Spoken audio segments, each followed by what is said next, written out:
I'd like to call this special meeting to order. Do I have a motion that we approve the agenda? I'll motion that we approve the agenda. Do I have a second? I'll second. Any discussion? All right, Kirsty, Aye. Michael, Aye. JD, Aye. and Hillary. Aye. All right. Before we start with number one, I'd like to thank our board secretary who made this all possible. So thank you for dinner and for all that you did. Appreciate it. She takes good care of her. She does. And she really likes it when we call attention to her. That's why I did it. That's why I did it. Chairman and trustees, if you wouldn't mind, I'll just jump in. We put together a work session for you, and we're going to talk at you a little bit, but then we're also have some opportunities for you to work in some smaller groups, talk and process, and kind of dream a little bit about options. And so you'll see some of this information. And I get to work with some really fabulous people who are going to help with this. So I don't know where the clicker is. You don't have a got it. I don't have a clicker. So you see the agenda here. And then if you wouldn't mind going to the next slide. These are some driving questions that we will need to answer, not necessarily tonight, but in the future, in the near future. There'll be questions that we'll basically be asking today and hoping to explore some options. So how do we fill the gap in state funding to continue to provide quality education for students and stay competitive with our surrounding districts? As I've explained many times, Kuna sits in between the 3 largest school districts in the state of Idaho, and we have to be able to compete with them. So we've got Boise, we've got West Ada, and we've got Nampa, and we're right there in the middle. As one of the larger districts in the state as well. How do we maintain existing facilities to be good stewards of the taxpayers' investments? How do we provide appropriate learning space for all students? And how do we continue to ensure our taxpayers have a predictable and stable tax rate, which was one of the goals of the board for the last 5 years. I'm gonna click, okay? And then one of the things that I think we all, when we have to make tough decisions, having a place to ground our beliefs and our values when we make those decisions is really important. And so I just, once again, put our mission, why we're here, the things that we believe about education and children and our school systems, and then our vision, where are we hoping to go on behalf of our children. Anytime there's tough things, I always go back to what is it that we said we want to accomplish, why, and what do we believe about education? Yes? Yeah.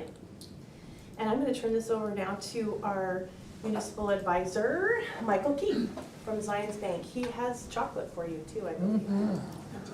Already let him know, Michael. Delivered this time. Off to a good start. Well, good evening. Some of you know me, some of you don't, so I'll make some introductions really quick. So as Superintendent Johnson has said, I'm Michael Keith with Zions Bank. I have been district's municipal advisor. We've been engaged with you guys for a while. We do kind of lots of different things around capital levy planning in terms of kind of an expert on how those things work, how that impacts the district, what are your options, and really just kind of trying to be a partner as the board tries to figure out what are those next steps, what are those priorities, right, that we're trying to fund, and how should we fund them. And as Superintendent Johnson pointed out, how do we create a tax rate that's kind of stable, that's predictable, that's fair and equitable, as well as continue to kind of meet the goals of the district. So we're going to talk a little bit about that. Some of what I want to do is go a little bit down memory lane on some of the things that the district has done to save money, to manage its debt, to manage its tax levies, and kind of give you a foundation in that. And then I want to shift over to some of the stuff that I think the administration's been talking about in terms of, potentials for, funding, what that looks like, election options, race kind of some of those things just to have in the back of your mind, right, as you guys are kind of trying to think about this and make decisions. So I know we got 30 minutes, so I'm going to stay on task. We go to the next slide here. One more slide. So quickly, so what are these roles and responsibilities? What does it even mean to be a municipal advisor to the district? And really the big thing for us is we are a fiduciary. We're required to be a fiduciary. That is our role, which means we have to put your interests above ours, right, and anybody else's. We are on your side in all of this and helping you guys try to make a decision, and that's why somebody would hire a financial advisor. Which means we can give advice on long-range planning, structuring, timing, all these things you're kind of wrestling with as a district, right? And try to help put that in perspective for you. And, you know, and help you kind of evaluate, you know, some of those different options and what those impacts mean to the district. Some of the other things that eventually you may need as you move through this process, depending on where you go, and it's going to be a bond counsel, right? Bond counsels are a special counsel that you hire that has specific knowledge in not only municipal bond law, but just, you know, kind of school district tax and levy, bond levy law in particular, right? And so as you guys think about, you know, bond elections, which is the attempted one, supplemental elections, all these different things where you need advice to make sure that you've got the election language correct, that you're following the right process, that's advice that they're going to give you, right, and help you through that, as well as, you know, bonds and other things. They provide additional support there for documentation if you go down that road, but they're just kind of a key partner in understanding those things and helping you guys get that correct. Underwriter, that's somebody, if you guys decided to do some kind of a bond, you know, now or some point in the future, they're your connection to the market, right? They're that intermediary that understands who the buyers are for Idaho school bonds, right? And where should we go to get you guys the best rate, the best competitiveness, you know, through the marketplace. And then finally, this one's just kind of a, you guys have some bonds already. The trustee is not you guys in this particular case. Not that you're not important to the process, but when it comes to bonds, there is a bond trustee, right? And that's typically Zion's Bank or US Bank or somebody like that that has what's called a corporate trust department. And their role is to be the purveyor for when funds come from the district, making sure it gets to the investor, as well as provide you with, you know, payment notices when your payments are due, and just kind of help manage that for the district on that. So next slide. So I want to spend a little time talking about levies because sometimes it's confusing. Like sometimes we think we're running a supplemental, and we think it's a bond, and we think a bond is a supplemental, and they all require voter approval in similar processes. But they're really meant to do different things, right? And I'm actually going to go right to left here. Let's start with the supplemental levy, right? The supplemental levy is a 50+1. It's the only one that has a simple majority that's associated with it. The levy is only 2 years, and really the goal for that, right, is to, what its name says, right, supplement the general fund, right? Provide some additional funds and help out with, you know, some additional expenses, whatever those might be for the district. And so the intent is for that to come from property taxes and only be on a 2-year cycle at max to fund some of those short-term needs. The middle one is a plant levy. A plant levy is a capital levy, but it doesn't give you authority to borrow. It just gives you authority to collect funds specifically for capital projects in the district, right? Whether it's, a lot of times that's used for, you know, buildings and pavement and, you know, roofs and things like that, right? Just how do we maintain our, you know, again, investments and public facilities and keep those going long term. This has a little bit more of math associated with what the voter approval is, right? So the whether or not it's 55, 60, or a supermajority depends on what your current bond tax rate is plus whatever the plant levy rate is going to be. And so if those two together at the time that you run the election is $2 per thousand or less, right, it's a 55% approval. If it's between $2 and $3, again additive, then it is this 60% If it's above that, right, in that total taxation, then you have to go for a supermajority in order to get the plant levy approved. And there's some little levy amounts that kind of go with that. And then finally, on the right-hand side is the bond. And the bond is a little unique because it gives a couple different authorities, right? When you go for a bond, it's not just, I get to levy an amount, right? I get to levy a tax now, sufficient to repay my debt, and it gives you authority to borrow beyond 1 year, right? Because in Idaho, without permission from the voters, you are not allowed to enter into debt beyond 1 year without that voter support. And so it gives you the opportunity to do that up to 30 years. It also authorizes the dollar amount in which you can borrow from the taxpayers. And the language that's in there also, it becomes your contract, right? This is what they said I can go do with this money that they approved with that. So that has some other uniqueness. We'll talk about that a little bit later in the presentation, but kind of give you a foundation for what the 3 different voted levies are for a district. Next slide. So I won't spend a lot of time on this one, but again, for property taxes, when you kind of look at how these things are certified, they're supplemental is a dollar amount, right? So if the taxpayers approve $5 million or $2 million annually, then that's what you levy, right? You can levy up to, right? You don't have to levy that much, but you can levy up to that amount. Now, if you don't levy all of it in 1 year, it's not something like foreclosure taxes where you can carry it forward.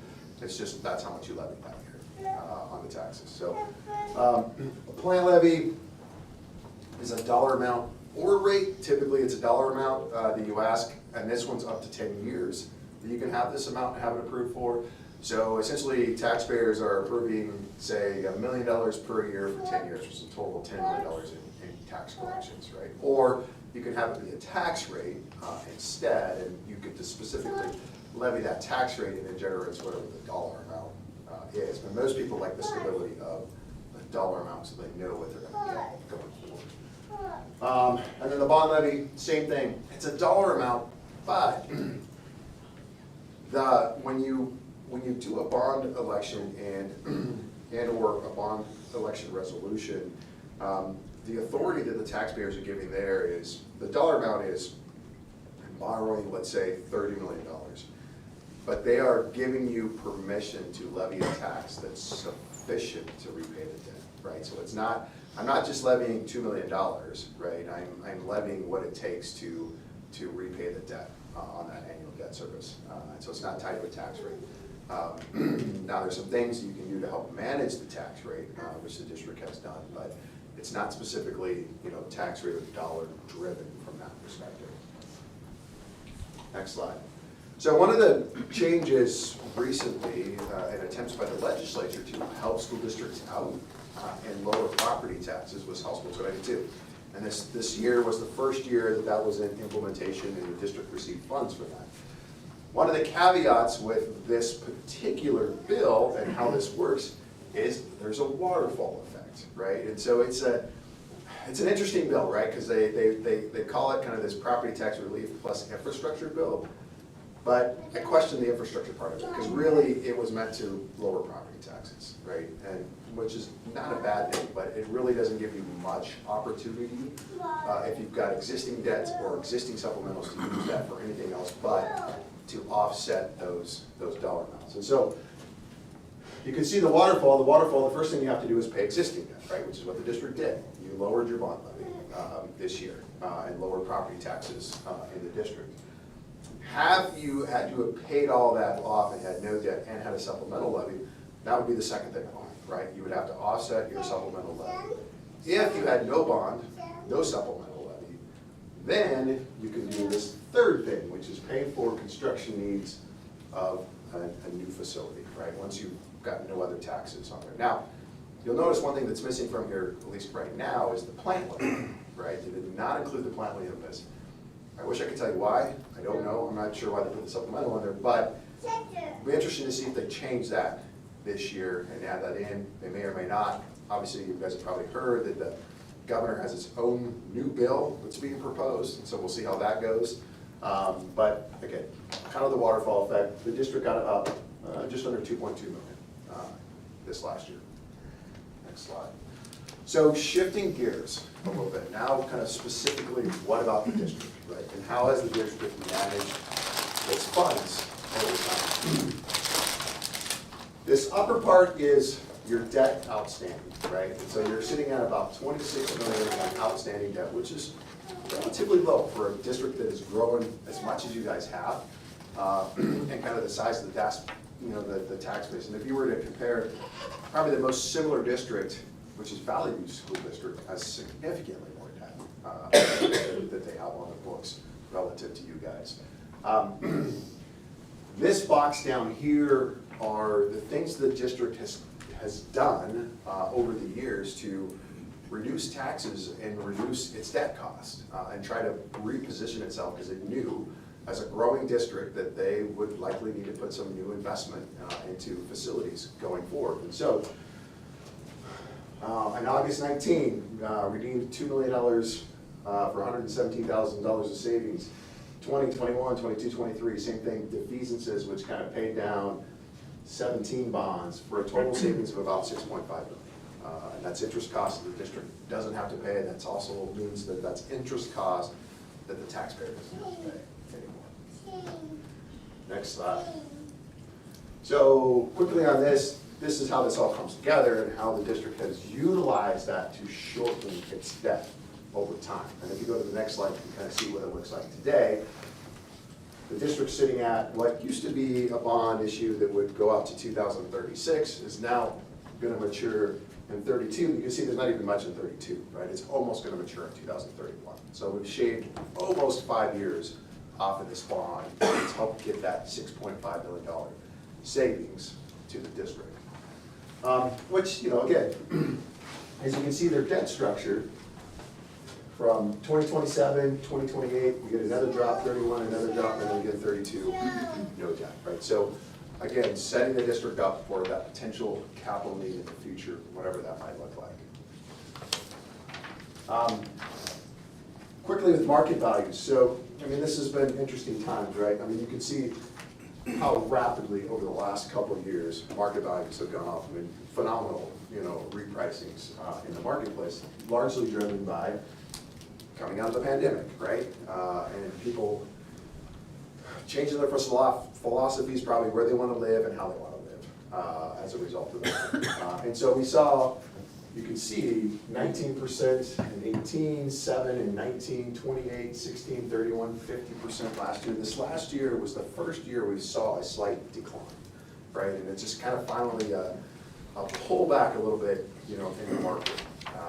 And that's driven by mostly higher rates, right? Like we kind of drove up the cost of things and we drove up interest rates. So you get high interest rates on a much higher value home, and that becomes pretty expensive pretty quickly. And so that has definitely slowed down the market for sure. You look at these growth rates, and they're pretty phenomenal. 5-year compound growth rate, 23%, 10-year, 18, 20-year, 10%. Those are pretty good numbers. Next slide. So this is a longer term view of what taxes and tax rates have looked like for the district. And you can see, if we focus up here, there was a period of between 4 and 06, the tax rate was at $6, and you can see that it dropped to almost in half, right, in 07. Well, that's because the legislature removed the M&O levy. Districts used to have a 3 mil M&O levy that you could charge for operations, and that went away. Similar to what they did with House Bill 292, it was a property tax reduction move, and they replaced it with money from sales tax, right? The sales tax was going to sunset from 6 to 5, they put it back up at 6, and they gave school districts more money. So more of your money shifted to state funding as opposed to more of a mix from taxpayers and state funding when that happened. And so then from there, we have the recession, right? A recession which started to drive up rates, big part of that being that eventually the district needed a larger supplemental levy, and that pushed taxes up. And remember, part of what goes into that equation is market values are also dropping, right? And that's also pushing tax rates up at the same time. Then as we come out of this, and the district kind of realized what its long-term needs were, they came together with a plan to say, look, we need to reduce taxes, but we need to get something that's more stable and predictable. And that's how we got down to $5. But the challenge there was that all of a sudden, right, we have this rapid growth in market values and everything else, and $5 wasn't sustainable anymore, right? We didn't need to tax that much, the district didn't want to tax that much. And so we started on a journey, so to speak, to start lowering that back down. And you can see we've gone from $5 to $1.24 today. And we'll kind of do a little bit of other comparison here. Down here is how that's looked from a dollar amount perspective. Obviously, from here, two big things happened, right? No supplemental levy, and we had House Bill 292, right, which made a significant impact in how much you levied this last year for taxes. Next slide. So I wanted to put this in here because there was a time over a decade ago when Kuna School District was the highest tax rate in its region, right? So Region 3 tax rates, which includes Kuna, Wilder, Bruno, Boise, Caldwell, Middleton, a lot of the large districts, right, in the valley, a lot of them that Superintendent Johnson mentioned. You guys were at the top, right, that for all the reasons we just talked about, right? Reducing tax rates, the need for supplemental levies, small tax base drove higher tax rates. And the district, like I said, went on a mission to try to lower that. So if we go to the next slide, now you can see the district slid way over here, right? And I want a couple things here. One, not only at a 124, you're at below the statewide average now for tax rates, which you weren't before. You were almost twice the statewide average. So again, just some of the stuff and work that the district has done to try to bring taxes kind of in line while trying to balance, of course, some of the needs of the district as well. So you guys can study this a little bit more. I just wanted to kind of show that comparison and the work that's been done over the last decade to do that. So next slide. The other thing to just keep in the back of your minds, right, is one of the challenges there used to be for Kuna School District was debt capacity, right? You only received 5% of your full market value in debt capacity. Well, when you have a really small tax base and you have a growing district, right, you need to invest in, and not only do you run into the same thing, you would run against your debt capacity, right? Your ability to, even if the taxpayers wanted to improve it, to borrow enough to actually meet the needs of your district. So this significant change in growth and larger market values has created an opportunity there where that's not an issue right now, right, for the district. And so you're looking at now with only $26 million of outstanding debt, paying off about 3.5 of principal this year. Your debt capacity is just under $300 million. So now, we all know that there's debt capacity and there's what you could pass from this, but you have plenty of debt capacity right now to accomplish some of the things that you guys would like to accomplish in the district. And even in 2017, we didn't have that much wiggle room to be able to do everything we No, need. and again, you kind of go back to those big growth rates from 17, 18 forward, where these 20, 30, 40% increases that really, like you said, gave the district more flexibility to go accomplish what it may need to do. Okay. So rolling forward,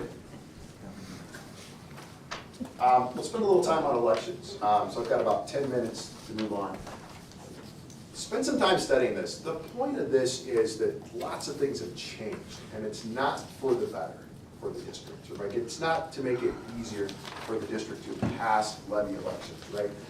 If you were to go back to 2010, districts can run elections anytime they want to, right? They ran their own elections, they ran them when they wanted to, and they took care of it. You shift to 2011, counties now run the election, and you have 4 dates, right? And they consolidated. It was an election consolidation. It was supposed to come with the reduction in the voter approval amount, which did not follow, right? It was supposed to go from 66 to 60, and that didn't happen. Moving forward, we've had some changes in additional reductions in personal property taxes, additional reductions in homeowners exemption, and capping that, which is, again, these are all tax shifts now, right? So that means when you go from commercial properties to now personal properties, right? When you have these different kind of exemption changes that affect homeowners, we have a property tax shift. So even if you guys kept your levy the same, it's shifting over to the residential properties, right? Moving down here, and some of the things you'll have to think about now, ballot disclosures has changed now, right? What's required in a ballot, what you have to disclose is much more complicated than it used to be, right? And again, the need for a bond counsel to help you navigate that and how you communicate has all changed. And there have been several changes to that. And then we already kind of talked about House Bill 22. Next slide. I got 5. Got 8 minutes. So just quickly on the kind of the election side of things and bonds. Now, the one thing that consolidated elections gave us is the ability to kind of track elections, right? And see what dates are resonating better than others and how we kind of manage those different election dates. So what this does is, since 2011 was tough, right? That was the first year of consolidated elections.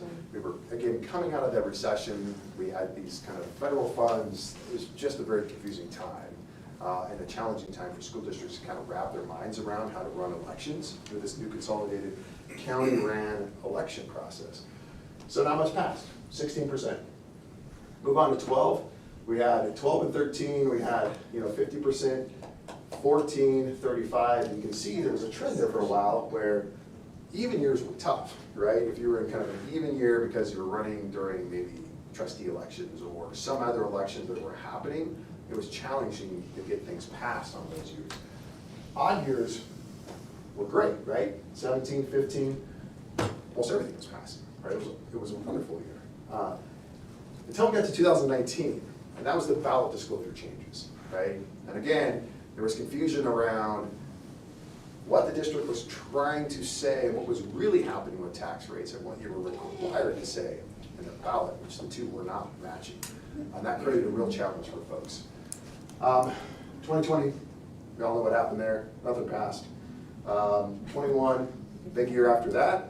And then 22 and 23, it's been challenging. 23 has been a little better, but still some challenges. So we move forward a slide. Quickly on dates. So, House Bill 292. One of the other key things that it did is it got rid of the March date, right? And they got rid of the March date because it was the most successful for passing bonds.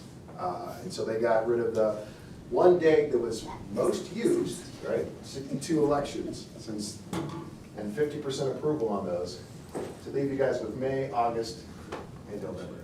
And if you go forward another slide, really quick here, and if you look at the distribution, especially in the last few years, November hasn't been popular at all, right? For a variety of reasons that it has not been popular. May's been used a couple times with some varying success. August has been utilized a little bit more, right, with some success. But again, most of it has been March, right? And that was, again, unfortunately, the reason why the legislature went after that particular date for folks. If we step forward one more slide, this is what it looks like from a supplemental levy perspective. Again, it's a 50+1, so different approvals. Those have been pretty consistent. They're down a little bit, but most of the time we're up about 90% on approvals. Next slide. Same thing here. We've got, November, March. From a supplemental levy perspective, it's been okay, right? Like the election date removal of March was really kind of difficult more for bonds than it was for kind of passing supplemental levies. And then next slide. So putting this out there that, again, no March date anymore, right? So these are the dates if we were to look at this year. If there was a funding measure that the district wanted to consider, you've got a May election, which means you have to have something passed into the county by March 22nd. If you do that, if you're looking at August, it's July 8th. If you're looking at November, it's September 6th for those dates. So just something to kind of keep in the back of your minds as you guys are having some of these discussions. I think, next slide, yes. didn't. So this information is all extra information? Yes, to and this is consider. stuff that we can address at some other point with, the board, but it is background information. And some of this, as you're thinking about elections, talks about just some of the population changes, right? Voter base changes, more specific information about bonds, but something you guys can kind of take a look at, and we can certainly follow up when we have more time with the board. Michael, you mentioned, and what we've heard a little bit is the August date. Do you feel comfortable with talking about that at all? I think the August date is likely gonna be on the chopping block Yeah. this year. It was mentioned last year. It was a last ditch effort to get August pulled out, and they just targeted March. The current legislature has long had a goal of consolidating this down to 2 dates so that everybody runs on the same 2 dates. And one of the challenges with that is counties support that from a county perspective, because it's one less state and expense that they have to do, and everybody just runs on the same dates, because school districts were the only ones that got March and August dates, and that was part of the negotiation when the consolidated elections happened, that they got that. So I fully suspect that that's gonna be up, and they have tried for a while to get rid of that August date, and so we'll see what happens. I just want to say thank you for Yeah, your thank you guys presentation. I for thought it letting was me come great. and speak with you tonight. It was good to meet a couple of the new board members. Yeah.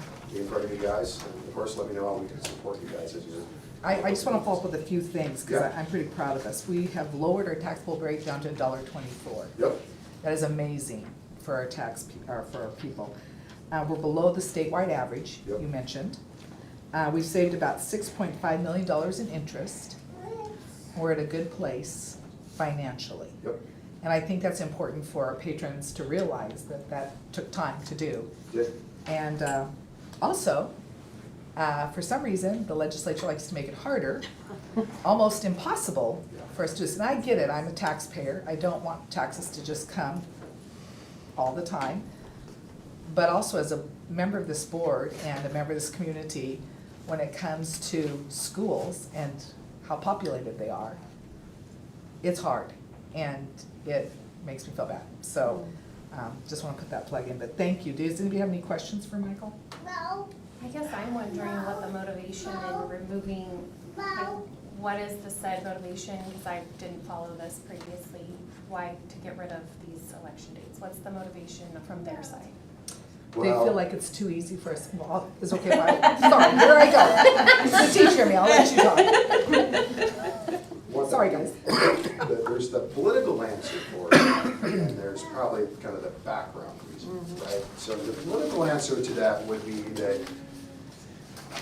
their contention was that school districts were running these stealth elections, right? And there wasn't good elections going on. There wasn't enough people turning out to elections to vote on these issues. And so certain legislatures took issues with that, and that's what they focused on to get some of this stuff removed, right, from that. The flip side of this is that we are only one of 2 states that require a supermajority to pass a law. And it is a big, big bar to get across, right? And so, yeah, I mean, districts are gonna try whatever they can to try to get over that, because essentially, the simple fact is that the minority has control, right, in those scenarios. And so, for every 1 no vote, you have to go find 2 to offset that no vote, and that's a daunting task. In particular, it's become more challenging because they've cracked down on what you can say, how you can say it, when you can say it, like all these things that have happened over time. And it was not that long ago that school districts sued the state in the 90s because they weren't funding infrastructure well. So that was the answer given. There are a few that don't like taxes and don't like property taxes in general, right? And there are some legislatures making no bones about that, right? And so anything they can do to make it a little harder to get something to pass that is property tax related, they support and they're okay with. And so that's just kind of the political background that's kind of happened between that. And you know, it's a conservative state, and I agree. I appreciate that it's a conservative state, but One of the challenges we're starting to see again with school district finance is that we are getting behind the eight ball, right? These elections are not passing and there's no other alternative revenue source to pay for these facilities currently, right? And so that's made a challenge. And I think even last year they came out with a quick study that said we're something like $1 billion behind just in current maintenance and facility needs across the state. So that's the background on some of that. He gave a much better answer than I would have. Yeah. Much more politically correct. I have some comments, but there will probably be another time for that, right? Okay. Yeah, whatever you guys want to do. It's your session. Just among the discussion, I guess we can talk Yeah. about that later. Yeah. Make sure you write it down so you Yeah. don't forget. Any other questions for Michael? Thank you for the background. Okay, yeah, but thank you guys again for letting me come speak to you tonight. I appreciate it. Thanks for putting that information together. And I give full credit to the board for working with Michael to make this happen for our taxpayers. And since you said, Chairman Nixon, you know, you're a teacher, so am I. When you get in a work session, or in a regular session, there's not a lot of time to have conversations, but in a work session, it's like a teaching and learning experience. So you just heard 30 minutes of, for some of you, new information, for some of you, review information. So we're gonna do a real quick teacher stand up, trustees. I think it's here. Like you can move, you can stand up. And with the person next to you, share 2 takeaways just in a conversation from the presentation. And you don't have to share it out loud with us, share it with your neighbor. Yeah. You guys can do the same too if you'd like, just go ahead. Yeah. And you guys can do it too. Our audience can do it. I'll get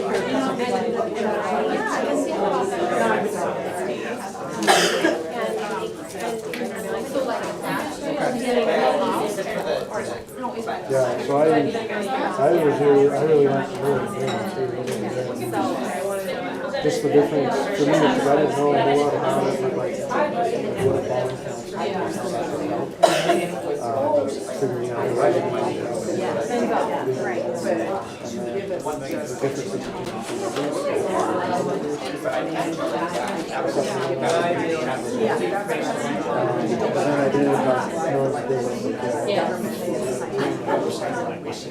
Right, and I guess I appreciate that. I did take notes. I guess what it's like, it's everybody's finances now. That's just why it's days, like, so that they're that's very, like, can we dumb it down? Is that what that means? And it's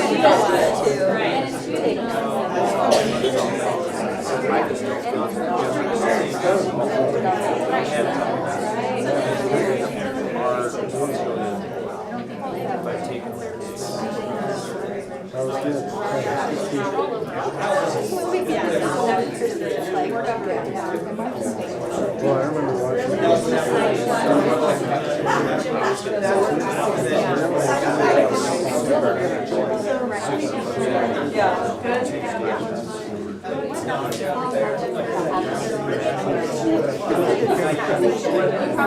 I won't even say we got that. You know, and that's fine, but I mean, there's just something in the numbers, like obviously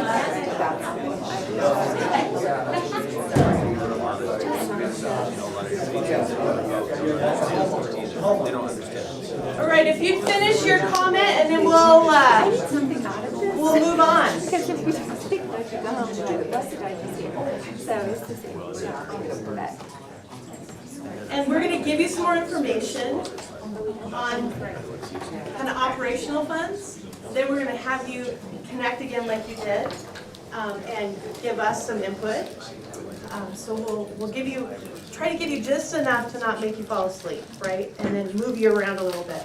And the same is true with our folks in the audience participate in your thoughts and ideas too. So, I swear anytime I get up in front of a room, I'm the historian because I've been around for a while, so I always have to kind of tell our story from where we were to where we are. And Michael, thank you for helping tell the financials part of our story. I'm really proud of that work with our board to listen to our patrons and do something about it, while also trying to make sure that our kids had what they needed in order to learn. So the other part of this story were some decisions that our board made just in the recent past. So what we did, just to remind everybody, is we had pretty significant savings in our fund balance that was a result of a variety of things. ESSER funds came in from the federal government, and we were really wise with those funds. Our grant writer extraordinaire, Kim Beckettle, wrote every single grant that was ever possible for us to get more resources, and that helped us save general fund money too. So last spring, last March, actually before March, it was really January, February, we were talking about this. We decided to use that savings instead of running a supplemental levy. Our plan, our financial plan, and Michael addressed that, was kind of every 2 years, we'd come back together and decide what gap there was between state funding and our needs, and we would determine an amount. And because we had money in our savings, the board said we're going to use some of that to fill the hole and our ESSER funds and not go back to our taxpayers. We wanted to focus our effort and time and energy towards passing the bond and getting the information out to our community. Well, as you know, we did that. We are this year using our federal dollars or ESSER dollars. It's the last year for that. And some of our savings, instead of running a supplemental levy. We know the bond failed, we know the tax rate dropped, and the other thing that really impacted us that we were prepared for, because Elmira always has plan A, plan B, C, D, and E. Plan B happened, which was our state changed from funding enrollment, so every student that comes to us, for the most part, to funding attendance. So we get funded depending on how well a student attends school. And you know, a lot of things have changed since before COVID when it comes to attending. Subject for another day. So tonight, what we need to be talking about and thinking about, and we're not making decisions tonight, we're just kind of like I've described it as we're rolling around in the problem a little bit and trying to understand where we are and what we may want to do.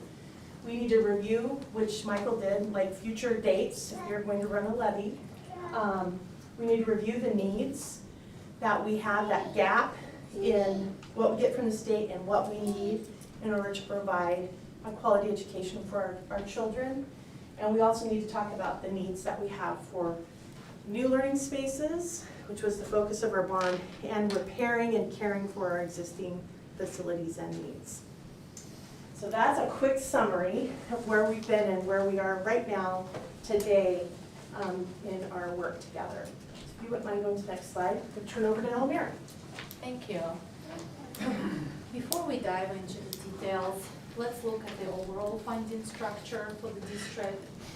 And there is a reason why I put a scale here. Just like the picture shows, the district operates on a scale, daily scale. But what that means, we have our revenue on our left and we have our expenses on the right. And the expenses always have to match the revenue, just like personal finances. The minute expenses exceeds the revenues, this is where the finances go out of balance. Let's start with the state revenue. This is the primary source of funding. The funds come from the state, and we are funded based on the attendance mostly. There is also transportation department. Transportation department receives 80% reimbursement from their prior year expenditures. So there is a little bit of a gap in here. And I call it, so usually we use these funds for essential expenses. Classroom supplies, teacher salaries, utilities, and pay our custodians so they could clean the buildings. And then we purchase a little bit of electronic and equipment.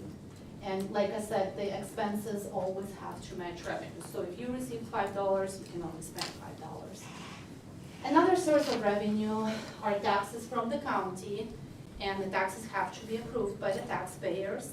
And when they are approved, let's say 3 years ago, supplemental levy is an example, then the district would use the funds consistent with what was listed on the ballot.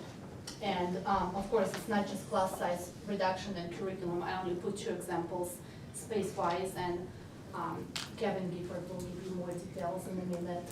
But what is the most important over here is just the reminder that last year the district opted out of supplemental levy and made a decision to use the savings in lieu of supplemental levy because we could.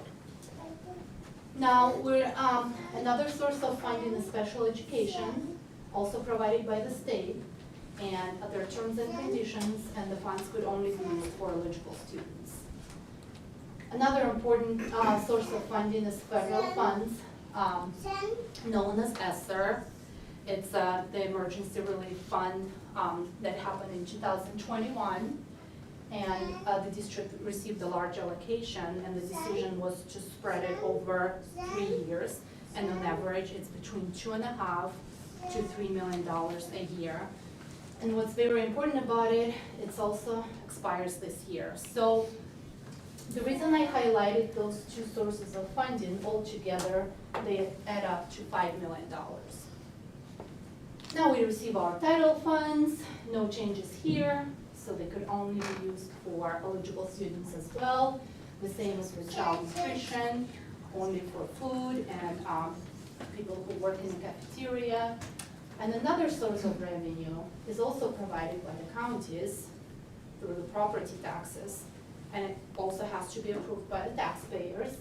And the funds are used for, for simplicity, I just said fix and build, but it's deferred maintenance, construction, pretty much maintain our facilities or add extra space. And currently we're using up our last dollars from the 2017 bond.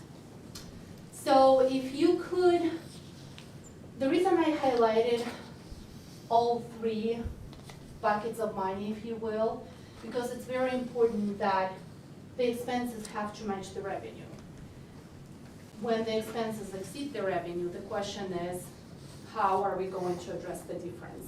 And that's going to be the focus of today's workshop, is because we all know our expenses are going to exceed our revenues unless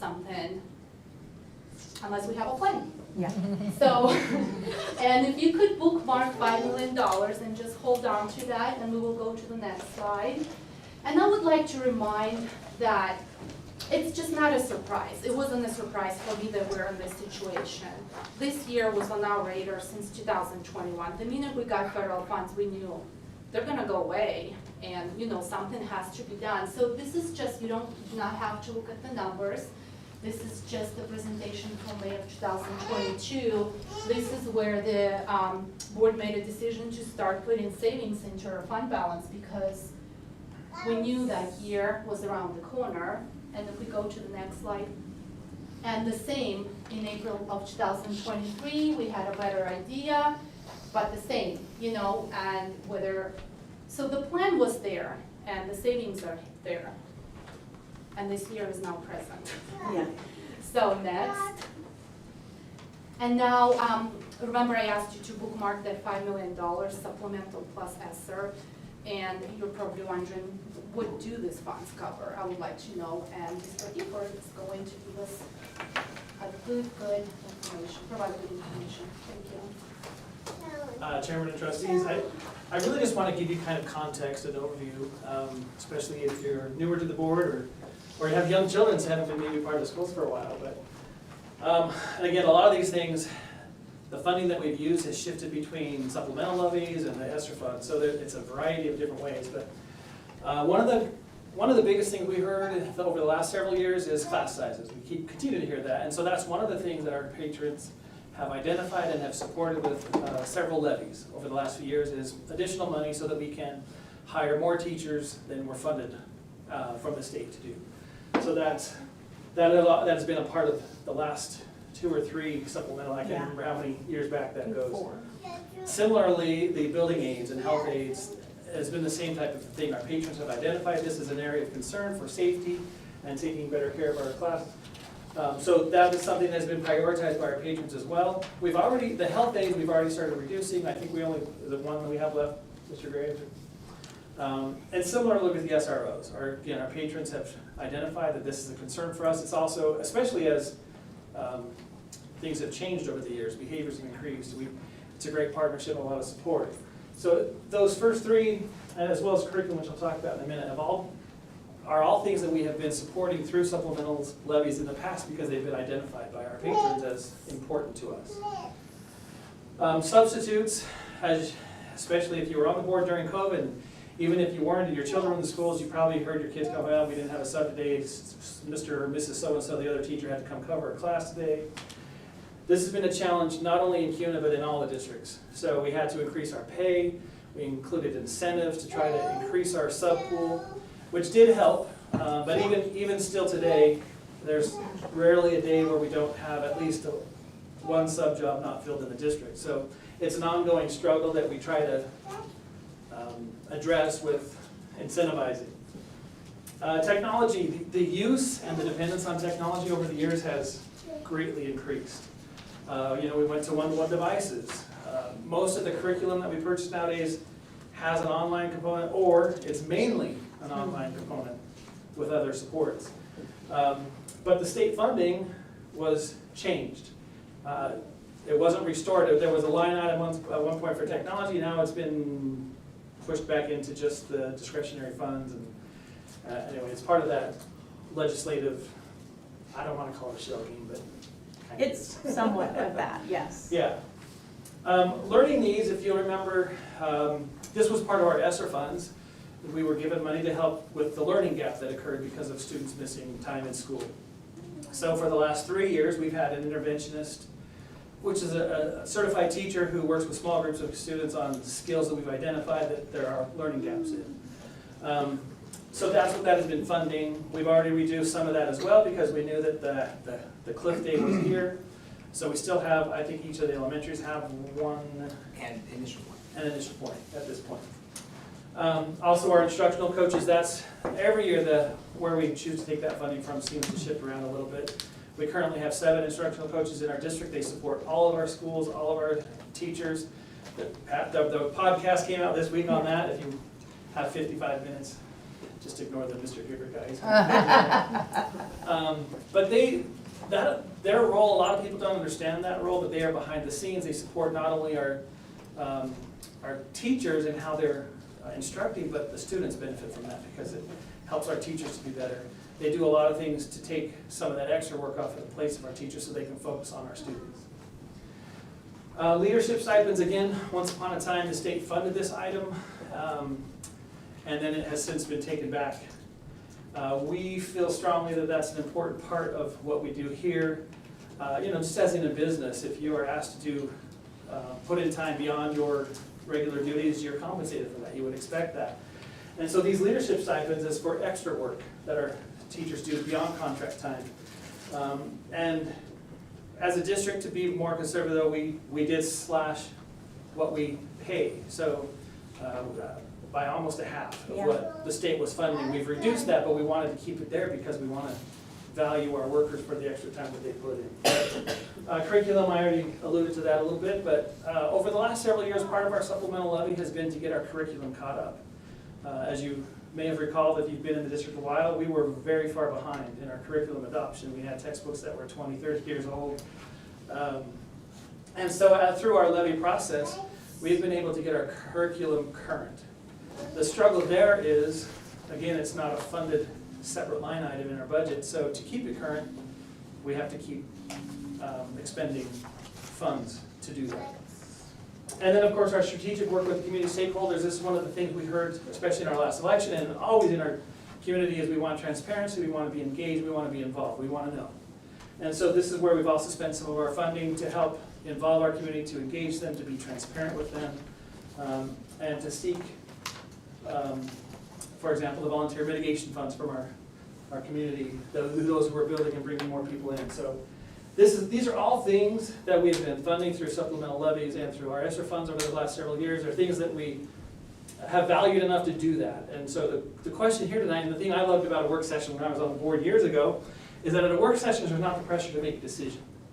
Tonight's about you just being able to talk about things and kind of gauge where you're at currently. And so that's what we want to give you a chance to do today, is to talk where you're at currently. And you're not bound to that because it's not a decision night tonight. It's just a work session to talk through things. So I'm excited for you to be, but I wanted you to have this context of these items and why they've been important to us historically. So I think it's Elmer again. It's you. Oh, this is us. This is the activity. You get to move again. So what we did is we want to give you a chance, like we said, to kind of wrestle with this and get an idea of where you're at currently. We created, I think it's five kind of obvious options of things you could do considering levy, that $5 million gap that Elmira referred to. The first one is simply to gut it. So we wouldn't pass the levy, we would just remove $5 million, reduce our budget by $5 million. So then we would still have that 15% fund balance that we currently have. The whole enchilada, this is where we put everything on a levy. $5 million, no budget reduction. Again, there's still the 15% fund balance. 50-50, this is where we do reduce some services. We pass a levy for only $2.5 million, and then we reduce the budget by $2.5 million. So it's kind of sharing 50-50 between. We still then have a 15% fund balance. The next option we came up with is meet in the middle. So we use $2.5 million of our fund balance, and we reduce our budget by $2.5 million. Now our fund balance drops to 9% versus 15%, which is has been the target of the board for years, is to have that 9% for our bond rating. One more option we had was halvesies. So we would run a levy for half of the $5 million gap, and we would not reduce our budget, but take our fund balance. So again, 9% fund balance still remaining because we use $2.5 million of it. We run a levy for the other $2.5 million, but we don't have to reduce the budget at all. And then to kick the can, we don't do anything right now, no levy, no budget reduction, and we're down to 4% fund balance. Or of course, there's lots of other ideas. We want you to be able to come up with your own ideas, but we wanted to give you some ways to kind of look at that and what the impact would be. And now we want to give you a chance. This is the fun part where you get to just talk and we listen. But I want to give you, at the end of this, we want you to be able to have an idea of where your thoughts are collectively as a board. So we've created over here a continuum of your preference. And on the sheet you're going to get, you've got a sticky note. You've got a sticky note for each of these options up here, and then one for others, so you can write your own option as well. These are very like this. I love this. They're already jumping in. They are. They're so trustees, up here, after you have your discussions, we're going to have you bring your sticky notes up here.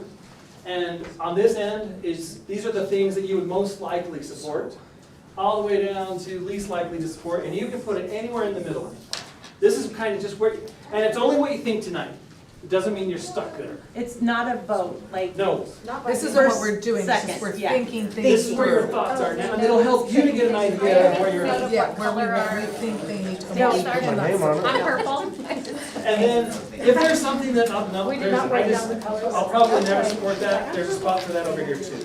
We're just trying to see, So, 'cause The percentage of the fund balance for us to get our Yes. best bond rate it's not gonna go below 9%. yes, you have to maintain the 9 to keep our current bond rating, which saves, A lot of money. Can you explain to them what our current bond rating is, so that they understand? do you want to jump in real quick? It's one of the slides in your supporting documents. Yeah, it's back there. It's currently stands at AA3 for the district, and that's Really good. Which is one of the best. which is really good.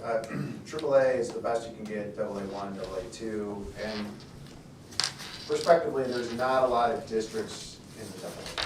There's only one district that's AAA. but You it- said AA3? Yep. We're up That's there. better than AA1? AA3 is lower than AA1. Okay. So it goes, so the scale is AAA, AA1, AA2, AA3, and then A1 category.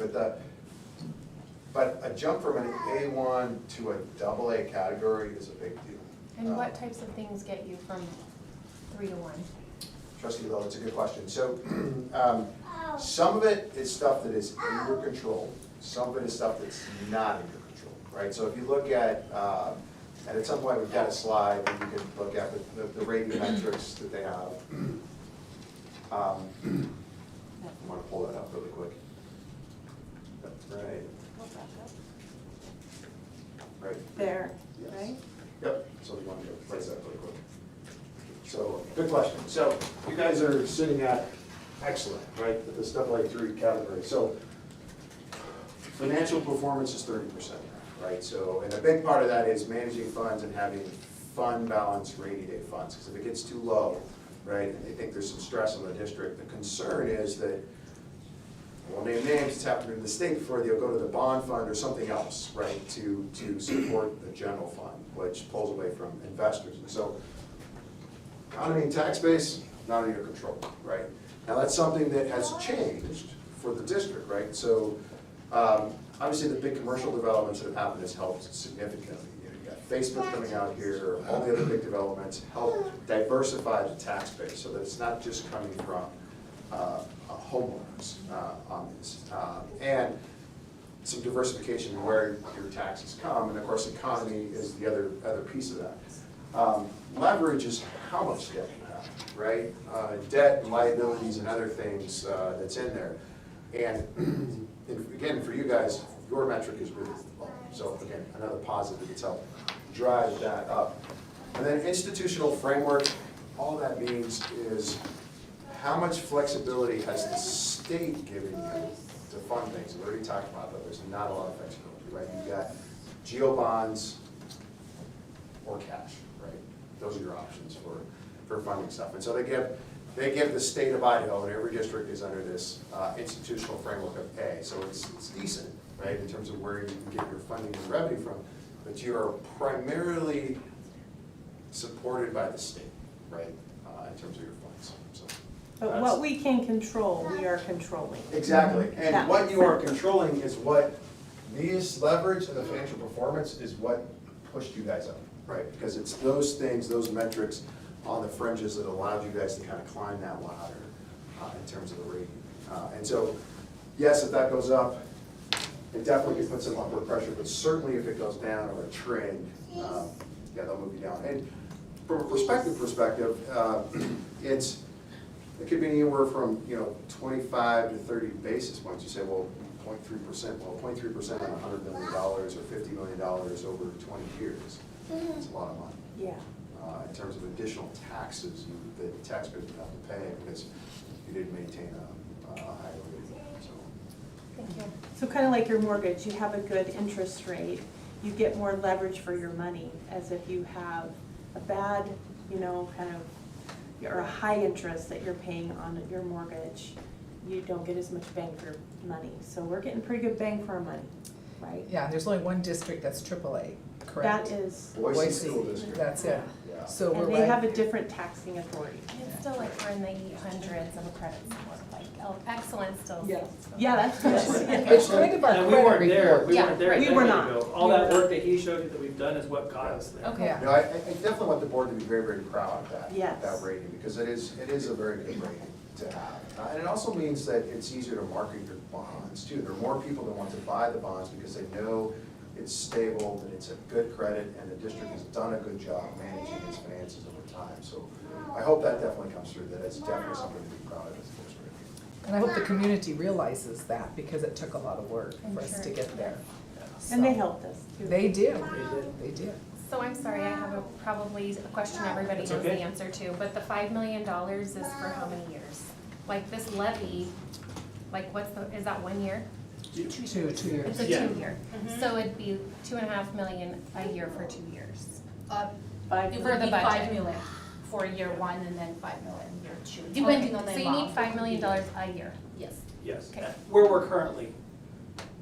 Yes. uh, If you funded. wanted Right, to if do you the were whole fully enchilada. funded. Right. Yes. Got it. Nice. So again, this is your chance to visit. District staff will be, we want to be able to answer your question. If you want to stand up to have the conversations, that's fine, but we kind of wanted to pair you up so you have a chance to talk with each other about things. I don't know if we go two and somebody else join you, or three. You guys have a preference?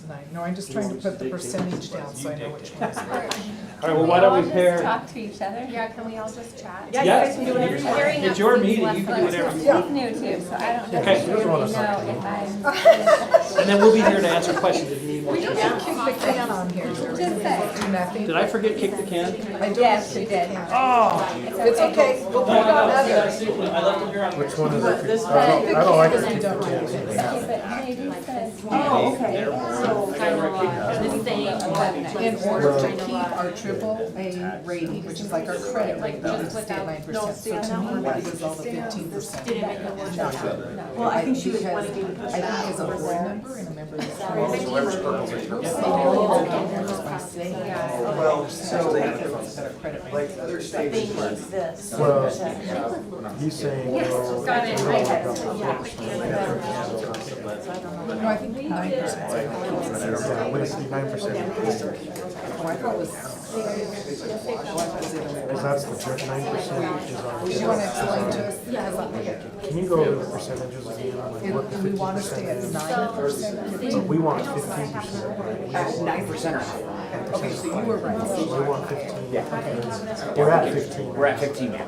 So don't go below 9. A lot of times they'll talk about 3 months salary. And 9% is a 3 month salary. Thank you, Michael. Is that for this one? I don't have 3 months salary on my own savings. I don't, So we're looking at 15 is okay It's too. my wife's fault, it's not my. so then this, so then we're not, we won't Which use one's the 15%? Again, I think it's not working, Deanna. I don't know. Who knows, I guess. Who gave you the kick the can? That and which one was 15? Yeah, so the gut, I wrote it on here, so horn it's about slide, 3 or 15, divided 2 or 9. And kick the can is 4. Okay. So here's the part that I really hate, I really hate this. I hate putting teacher salaries into something. Because we had no choice. but this is just the ones that aren't covered under the. There's still some teacher salaries, it's not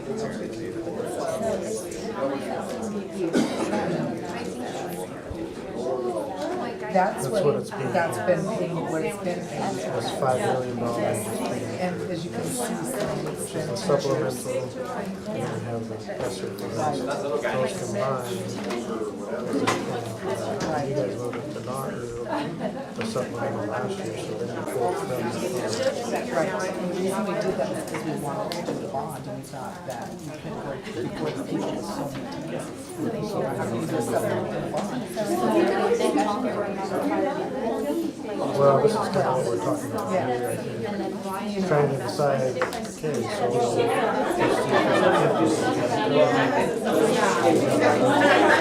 We don't use it. So. Or we, 50-50, right? or we would, right, we would not use our savings, but we would have to. But we'd have to cut something. Yeah, there you go. That would be a good What can you? Well, yeah, so you're a board member. We have to decide.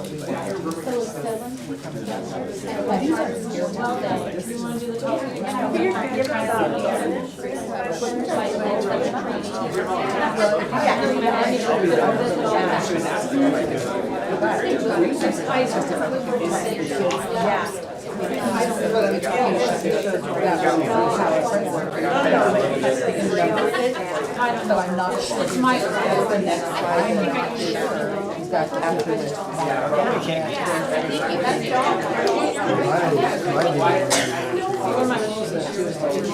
took the 50, we're still running away.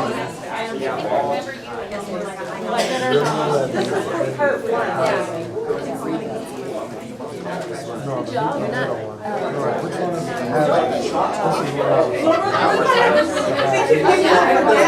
term I gave 2.5. She's still getting the problem, not cutting anything. Then we start after. But we're still at 9%. Right. She said But then if we do the rest,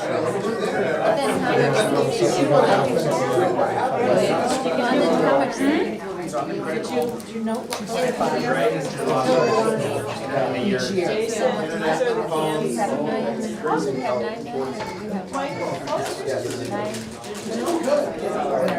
Yeah, if I remember correctly, that's but then that's just for this year. We still have 5 million.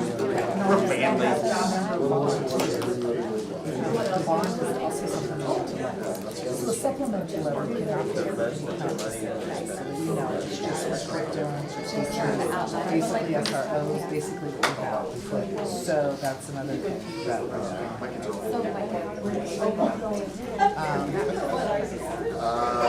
don't think if we're here for kids, I don't like teachers were hiring class sizes or getting rid of some substitutes, that's gonna be a mess.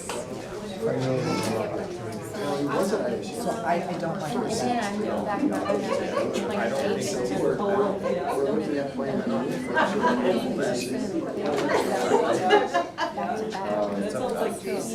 Well, and the whole thing for me is the 5 million just allows us to do what we're doing now. And then the other thing, this was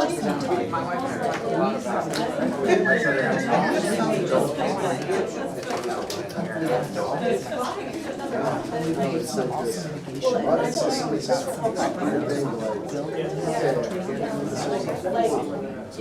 but how do we present that?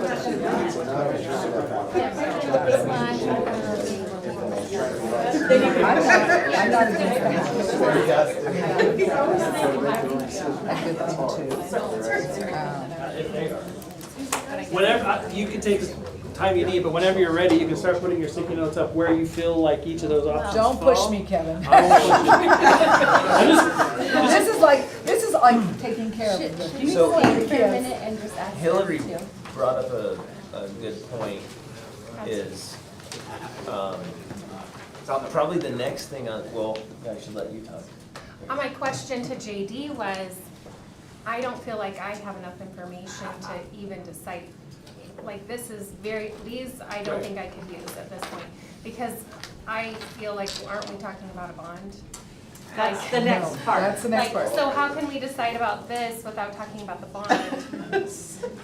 Like, That's there's what gotta we be a do. balance in what we're asking people for, Well, but right? can the Yes. bond take, you can't hire teachers in the bond. Right, so I mean, we obviously need both, I mean, that's clear, right? If Right. we do different things, but if we're gonna ask for a bond, then I guess, And our we've intention gotta pick a again, point that's like no levy, or we're gonna have to Yes. balance the amount we're asking for a bond with what we're asking for a levy. and remember, this isn't binding, you're not making a decision. No, I know, So, but I get that, I Yeah. totally get it, because the precious people are still watching, right? But the idea is just to kind of see where you're at on your thoughts on the levy. And then we'll do the same thing with the bond, with similar. From there, I think it will just give you an idea of what your thoughts are on a levy, what your thoughts are on a bond, and then you can look at those two together. Well, we maybe wouldn't consider a levy if we do a bond and vice versa, those kinds of things. So we really just wanted to get your ideas and where you think you're at, and let you all see where you're at combined as a whole board. But obviously, we can adjust according to what you guys feel. Well, is there anything that you would put down you cannot support? I think one Kick thing the that can. might Kick the can. I think one thing that might help. So if you put kick the can up there, we're not gonna bring that back to you in February and say, here, we think you should do this. Yeah, and the other thing I'd like to know is, because we're making a decision here, and we're not making a You're decision, but we're narrowing talking, down and we're the narrowing it down. options for I'd us. like to know how the community feels about this too, because this Yes. affects them. Yeah, we're taking monies away from substitutes, teachers, I mean, we're gonna up our class sizes. I mean, all those things. Yeah. It is a hard decision to make, and I'd like to hear what the community thinks on these two. Where do they lay on this? We can certainly do that too. A survey or something to give me Yeah. something to go off of than Yeah. what I'd like to see. Sorry, Ken. No, go ahead. Additionally, like, I mean, great, I'm 100% fine for cutting 5 million out of budget, but what does that mean we're cutting? Like, to me, Right. like, what do I have to stomach? Like, perfect world, great, we cut 5 million from the budget, but does that mean we're having class in the football field? Like, I don't know, like, what does that I mean? think it's a slide before, 50 kind of kids to a shows you what class. could be cutting. Well, Those yeah, are- these are the things that we're currently funded, so these would be, the decision's not being made tonight either on that, but these are the things that we have funded with that 5 million. And those are pretty general, so like, to me, Yes. it would be really helpful to be like, what does it mean, like, in the real world? Right. And again, I think our intent is just to kind of get your Yeah. general idea of where you're at on Okay. things, because then we can do that work. We know that these are the things you definitely won't support, so we don't need to Sure. take time to research it and come back with specifics. So I know it's kind of putting you in a hard spot a little bit, but that's why I made a point that this isn't a decision, and you're not bound by this, it's just your current thinking based on what you do know. Okay, got it. And then obviously it can change. Like, we're not gonna bring this out every board meeting, no, this is what you said, that kind of thing. Yeah. This is just to guide us on the work that we do and to give you a vision of where you currently think you're at. We don't know what the real world's gonna look like until we Right. have to be there. Right. But does it mean Right. we're cutting English as a second language? Does it mean we're cutting K-12 sports that we are adding K-12 sports? Like, those are kinds of, I Right. feel like we've gotta be able to make some of those choices before we decide to cut 5 million from the budget. You know what I mean? I will tell you, how we budget is we budget based on our priorities. And that's why, Kevin, when he mentioned, sometimes we pay for it here and sometimes we pay for it here, because it's a priority, we just have always had to figure out how to pay for something. So if we cut $5 million out of our budget right now, I know it will cut into our priorities. So it will mean reprioritizing the things that we said are important to us. That's ugly. Yes. Agreed. But if you said that, we would come with a recommendation Okay. of what So that are could look these the like. priorities, or are priorities define something else? They are These- partly our priorities, Yes, these have been our yes. priorities in the past. Will they be if they're continued to be our priority, probably depends on all the things you're asking that we don't know yet. Well, because obviously I'm not cutting SRMs, because we need that. Yeah. Or the city could pay for that. That's something we've discussed. They've said no, and I don't think they will.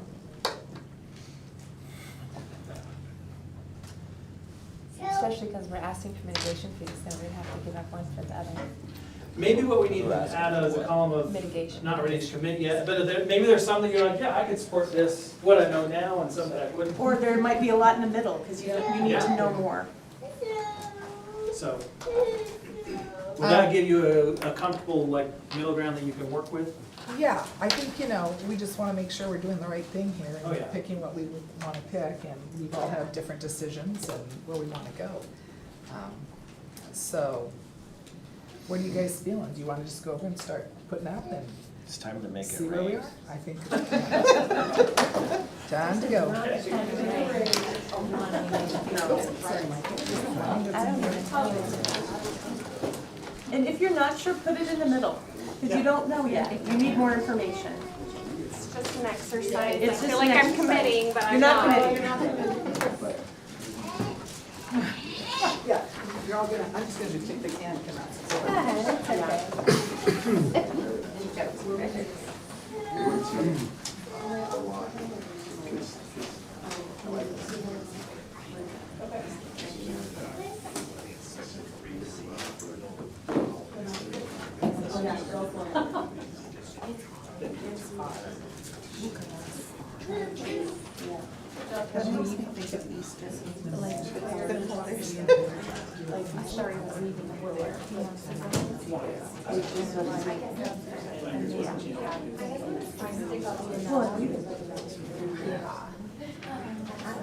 Well, at least in here, we knew we were gonna.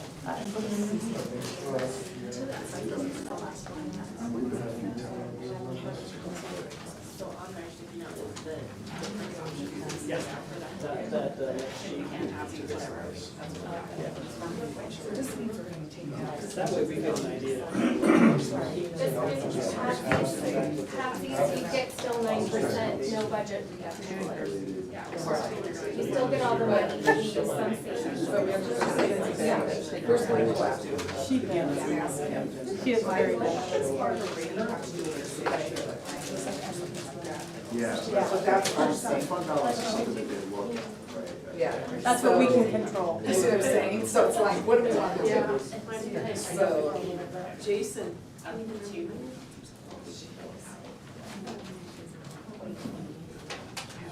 I'm the old guy, who's yellow. Oh, sorry. I muted it. I'm not, because I got it. Looks like they already. What's the difference between 50, what's the difference between 50 and 50 percentage? Well, Which 50/50, went to, you get no budget reductions when you use 2.5 levy, 2.5 fee. Right, but I thought what we were doing the Half- As is, you're pulling from the fund. fund balance. Right. Drops you. Yeah. 15 gotcha. That's hard to. Oh, no, I think Do you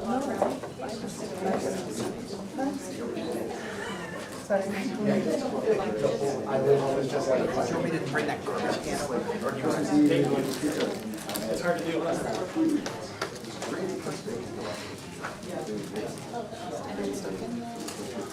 This is where I never have.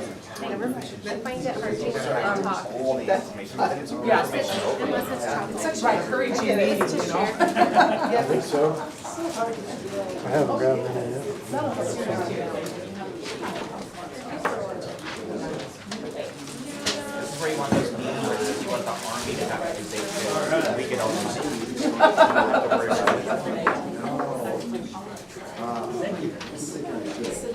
Now you're probably like, I wish you wouldn't have given me a chance to stand up. No, but I think this is helpful. You know, obviously there's some things over here we know that nobody wants to work, so we know that's not something to come back and talk about anymore. We've already made it pretty clear that's not.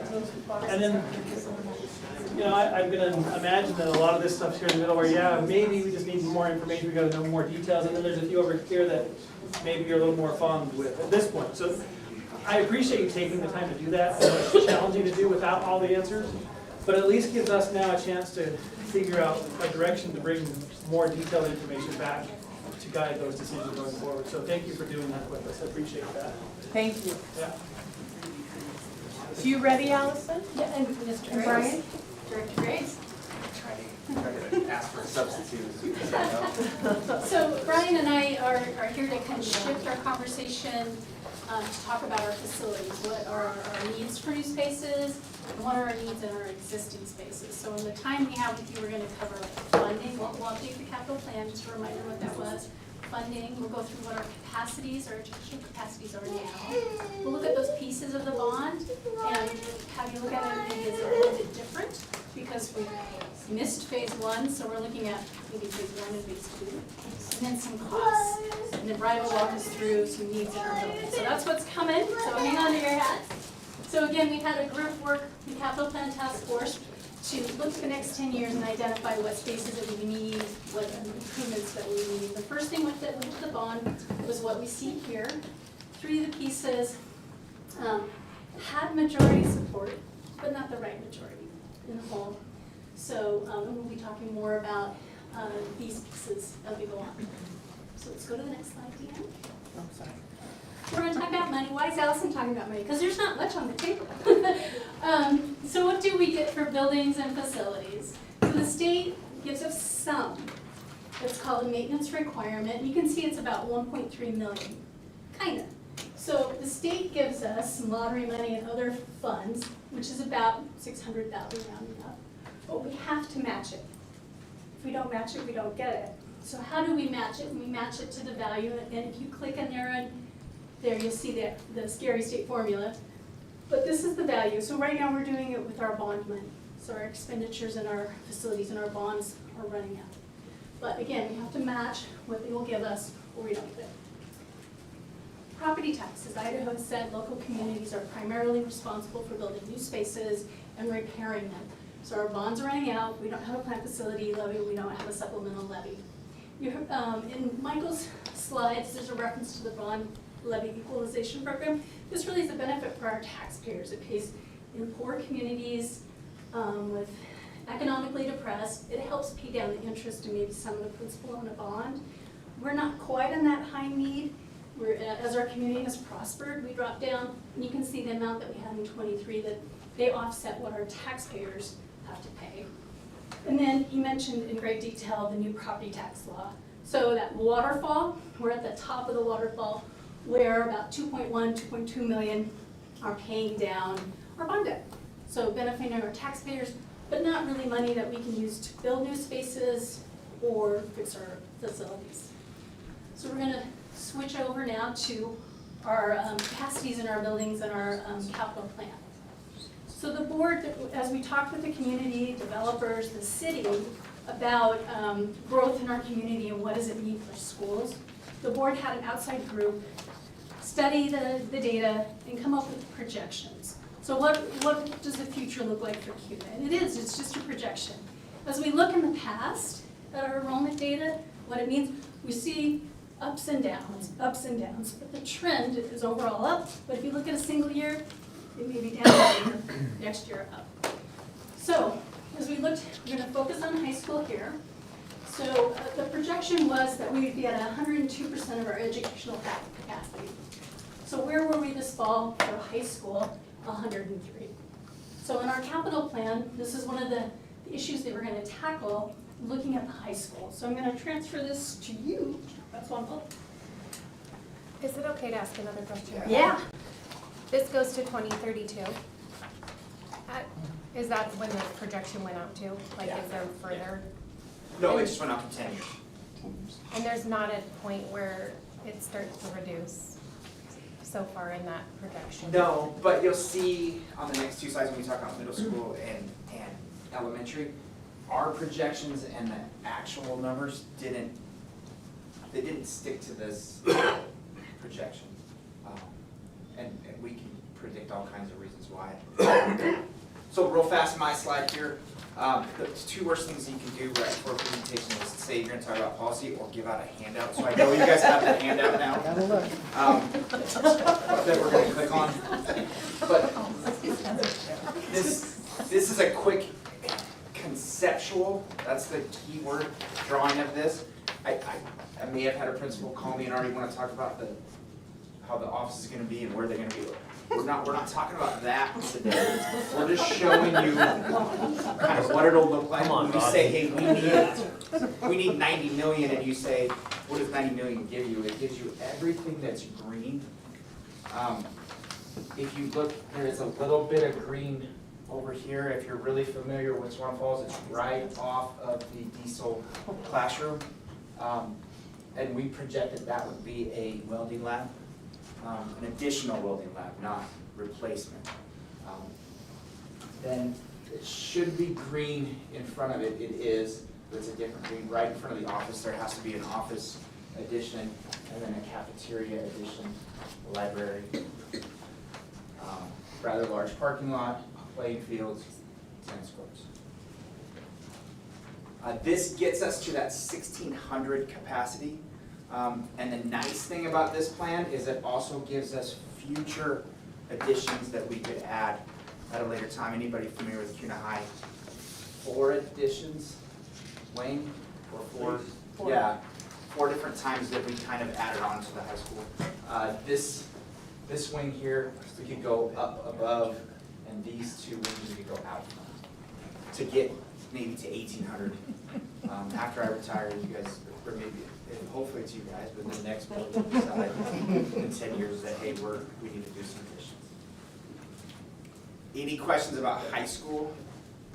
So we're trying to get to 1,600, is that right? Yeah, we're trying to make them as relatively even as we can. You could argue Kuna High anywhere between 1,400 and 1,600. Right now it's 1,800 kids.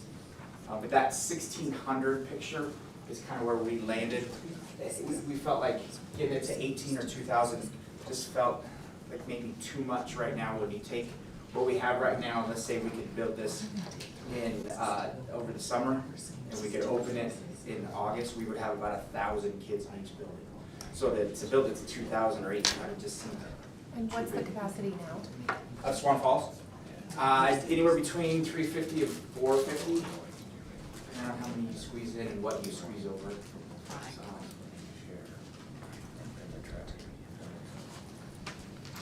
You wanna go middle school? No, we were just talking back to when, at one time, we were gonna do 3 phases. Yeah. And then we decided last year to do 2. I'm just wondering if the way things are, if we need to go back to 3. But I'm not promoting that, Yeah. but because of the supplemental levy, a bond, I Yeah. just, But the one talk was us sharing, the 2 high schools would share the football field and the track, Yeah. and tennis courts. all that would have been phase 3. Yeah. It just, Laura. I will show you Yeah. some numbers so you can kind of see, you know, is it enough of a savings to pull it out? And that was what we decided it wasn't, and also the community at the time was like, why did you guys do this in phases? But now, when we're looking at all the things we're looking at, I'm just wondering, so I'm just bringing that out Yeah. since it's a work session, not Yep, that we yep. have to do it. That has been the CUNA way to do things in phases. Yep. I mean, almost every single one of our facilities, How many with the phases exception was of the this? last elementaries. But Okay. even then, we added on to them too. You've added on, but how many phases was the high school? 4 I think, on phases the that we took to do it? CUNA High. Remember when CUNA was Indian originally Creek was built? Yeah. phases. Yeah, Ross oh, I was just remember I built was in here, yeah, phases. it's all been done in Reed. phases. CUNA Middle School, Sort which of was share. CUNA High, was in phases. Reed was in Fremont. phases. Fremont was in phases. Yeah, Yeah, it's kind of been what we have done. Mhm. As we need it, we build. yeah, But with new people in the community, they don't we've heard that they don't understand that, like, get it done, why are you doing this phase Right. thing? well, because the bond only passed by 10 votes, but, Yeah. yeah, so, Because we don't have all the money. no, and that's, I'm just saying, Why Yeah. don't people get, like, don't you do things in phases at your house? yeah, Yeah. yeah. Well, that's, I'm just bringing up the point that this Yeah. used to be 3 phases, is it Right. something we need to take a look at again? Sounds like a really good option. Yeah, is it something to take a look at, because we need to do a levy too? Are you saying that we So, removed phase 3? I think when just we first combined did it, them? we combined 3 and 2 and made it 2 for our last bond. Correct me if I'm wrong, it's We been, did, we went ahead because of the guidance of the capital plan, we had the first phase. Mhm. And then at one point, we had talked about phase 1 and phase 2, and the group said, no, let's do phase 2, so we can do the other things that needed to be a priority, and so then in our 10-year plan, there's 3, potentially 4 phases, but there's one. Swan Falls was gonna be built out in 4 phases. was it 4, I'm just trying So we're to. currently living in phase 1, phase 2 is what didn't pass in March. Phase 3 would have been the fields, it would have been everything that's Right. That's green. what I thought, okay. Yeah. That was confusing. Basically, the fields, Yeah, phase 4 would have been, would have been this wing completely. But I and thought would when we have did the bond, we included the fields. for phase we 2. did it, this bond that got voted down. But prior to that, and the reason we did was, I think the capital plan, correct me if I'm wrong, Ken, came up with the idea of why don't we just do it and get it done, because Right. that's what they heard from the community. But now, where we're at, I'm just wondering, I'm just putting it back on the Yeah. table, it's a work session, to see what you guys think. I think one of our biggest difficulties is we have to compete with an Hawaii. And, you know, when it didn't build out in phases, it came out all done, beautiful turf, big Yeah, ridge view. So people see that our competing schools get the school all built in one. So one of the feedback we Yep. got is, why don't we do it like West Ada? And it's just, Yeah. And Living competing in community on the sports, is that what you mean? Because Yeah, they'd be well- building out the classrooms. yeah. Yeah. absolutely. So They that built would the be whole sports school. competition. But you have to take into consideration, they have more business to get Absolutely. their taxes from that we don't have. We're a bedroom community, and we're trying to do the best we can, so there we go. When we go middle school? Yeah, go ahead, I you just. can predict we're gonna have you do some of this. Oh, yeah, well, I'm just, Decision, or sorry, like making again, some I'm probably getting ideas. ahead, but I'm just talking. No, about that's it good. And trying to give you guys, where we've been. Oh. So what did our projections look like for middle school? A little different. Like the last slide, we were, had more capacity taken up.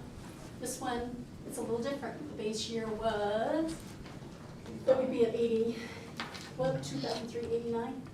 But the actual education capacity is 84. Again, this is for middle school. But as we look at the schools, the story's just a little bit different. Kuna Middle's pretty full. Fremont has room to grow, but also needs room to grow, needs additions. So we have for you what's missing at KMS and FMS to get to that where both schools could serve 800 students each with equitable services. One of the unintended consequences if we build Swan Falls to be a standalone high school, traditional high school, at that 1,600, is we will need to rezone. By rezoning, we'll need to, probably then it will cause a balance to the middle schools. If we cause a balance to the middle schools, we will cause too many kids to be in Fremont for the capacity now.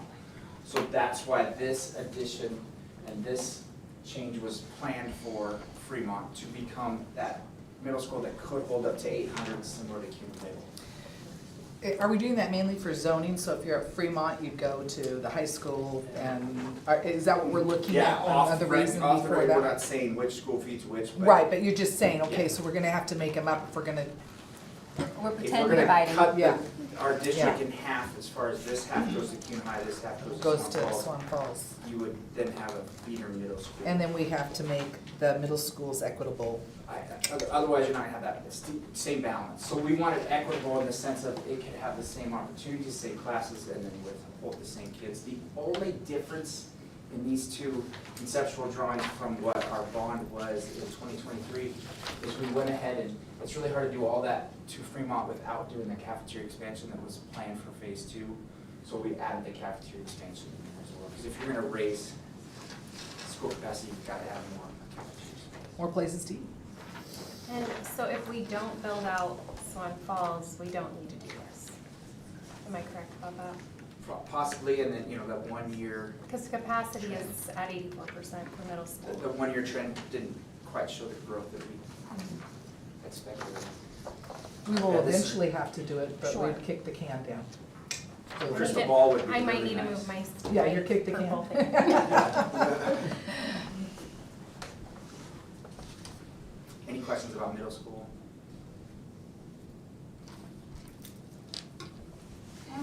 I was gonna say, it looks like our growth mainly is at the high school, is what we're seeing.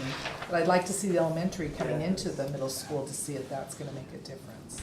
Yeah, and if you peeked ahead on your slide and saw our crystal ball for elementary, I haven't yet, but here we go. So actual capacity is 95, the projection for 2023 was 104. Again, this is an elementary system, but we have individual schools that are in different places. Reed particularly is over full, and we have others that are approaching it. And I promptly forgot them, Indian Creek and Silver Trail. So, and so then the next slide is just an elementary school. It's a very busy drawing, but I promise if you know Silver Trail, this is Silver Trail. Exactly Silver Trail. It's really Reed and Crimson Point as well, if you just kind of take that. switch it. With the addition of the 4 rooms too. It has the full build out, where Crimson Point, I'm sorry, Reed and Silver Trail didn't have these classrooms added, this has them on the conceptual drawing. But just thinking ahead in the bonding part, we don't need all those classrooms to start with, again, phases type thing. Good, yeah. To do it that way too. The one thing that concerns me is the percentage in elementary soon to be hitting the middle school, I guess, too, is another thing to look at. Yeah. You got 103%, even though you're lower, those are gonna be hitting our middle schools too. Yeah. So I think that's, And vice versa, that. And middle then, schools yeah. come to high school, Yeah. yeah, it's a fun game. yeah, a And- little fun game. What are the thoughts among all of you about the districts surrounding us not using some of their schools now? Like, how far ahead of us are they, and are we gonna build an elementary school that's, and then abandon ship on like Indian Creek in 10 years, or what's the crystal ball there? What's the thought? I can speak to like a Boise School District, for example. They don't really have a lot more space to grow. That's why Kuna's come to the place. We have a lot of place, we have a lot of space, and we have people that are building, way south that are still in our school district. Caldwell's pretty landlocked as well, so as far as them expanding more homes into their school district, where they're not really seeing that kind of holding steady. But I think Michael used a comparison, we're more like a Valley View. Lots of space and lots of land that is unused, untapped for potential homes. Nampa's seen just a decline in general. They do have a lot more choices as far as other schools in their school zones. And they've seen that average age of the person who lives in Nampa increase, where our average age is still pretty low as far as like we have, I think 40% of our total population are under 18. So I think it's all a crystal ball, but in the study that we had, that we did, and then we had somebody else also investigate it, they based their study on the number of homes that were being built, like family size homes, family, range of homes, not like retirement communities. They exited some of that out of their data. And so the predictions were really based on the number of homes that were being built within the school district. So the crystal ball from our research, the crystal ball from the outside person who really had nothing to do with us, they don't work for us, said you're getting those kids. And it may be lags, a couple years, but that they're coming because the homes are being built.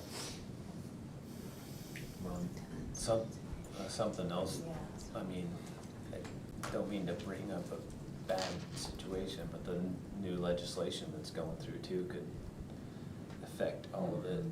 Yeah, it could. Yeah, it could. Can you, Yeah, there's a potentially, the Idaho State Legislature, there's been a faction within the legislature that has been trying to get vouchers in place. So some sort of funding mechanism for people.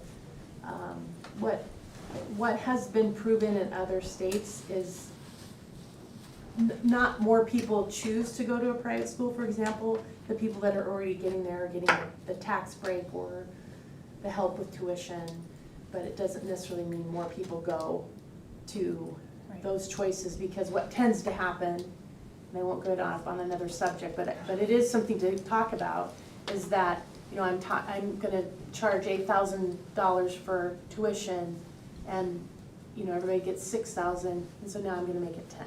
Yeah. So that's what historically happens in other states. So it may, but it may not. Follow your legislature. Yeah.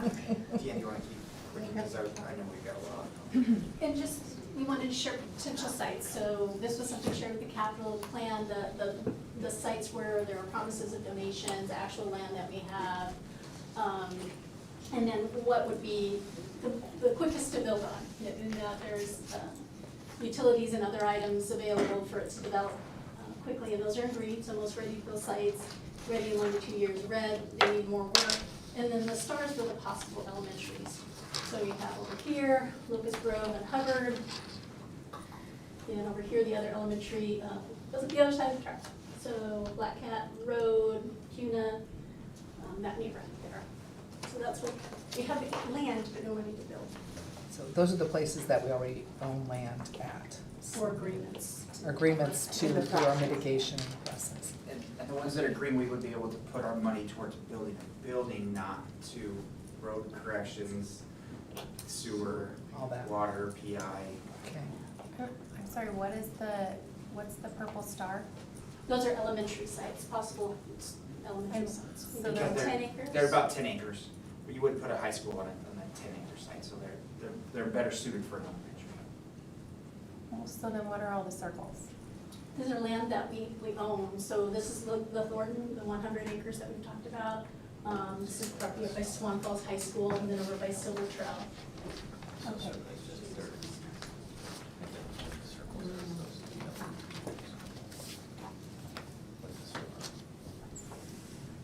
We wanted to share this as an illustration of the lands that we own, sites that might be for an elementary or other uses in the future. The capital plan committee looked at this and did maps about where they thought various types of schools would go. And if we go to the next slide, we want to talk for a minute about portables, because as we do have areas and pockets of overcrowding now, the idea of a portable keeps coming up. Why did you just put a portable outside of the school? And Superintendent Johnson, do you want? Yeah, I'm, don't let me get going on this too long, but portables are something that we might want to talk about, but I want us to think about what that may mean. The thing that I lose sleep about when it comes to putting kids in a portable has to do 100% with safety. And I hate saying this because we have students in a couple of portables at the high school right now. Unlike, God forbid there's a school shooting or some act of violence towards in a campus, because of the investments our community has made in the safety within our facilities, we're able to lock things down pretty darn quick. Portables are sitting out there without that ability to really lock down. They're not a big cement wall. If there is any shooting, it could go through the portable structure. The other thing that I would also say is that what a portable typically does for Kuna, because we haven't built a site with portables in mind, because that's not what we want, and haven't want what the community has said they wanted. When we have portables on a campus, it's also a security risk in the sense of we don't have the ability to add any sort of connection to plumbing, sewer, and so we have to have some sort of entry door to the building so students can leave to use the restroom if they need to. So there is a hole in our security because we want things locked down. Does that make sense what I'm saying? So that's a big concern.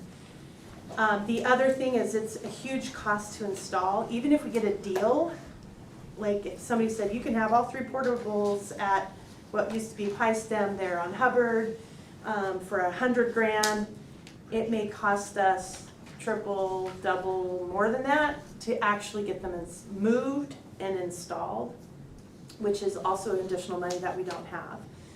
And typically, like I said, we don't have whatever room we may have on a campus, we may not have it easily accessible to sewer, and sometimes really have to figure out how to get electrical and technology in addition to that. You want to add something?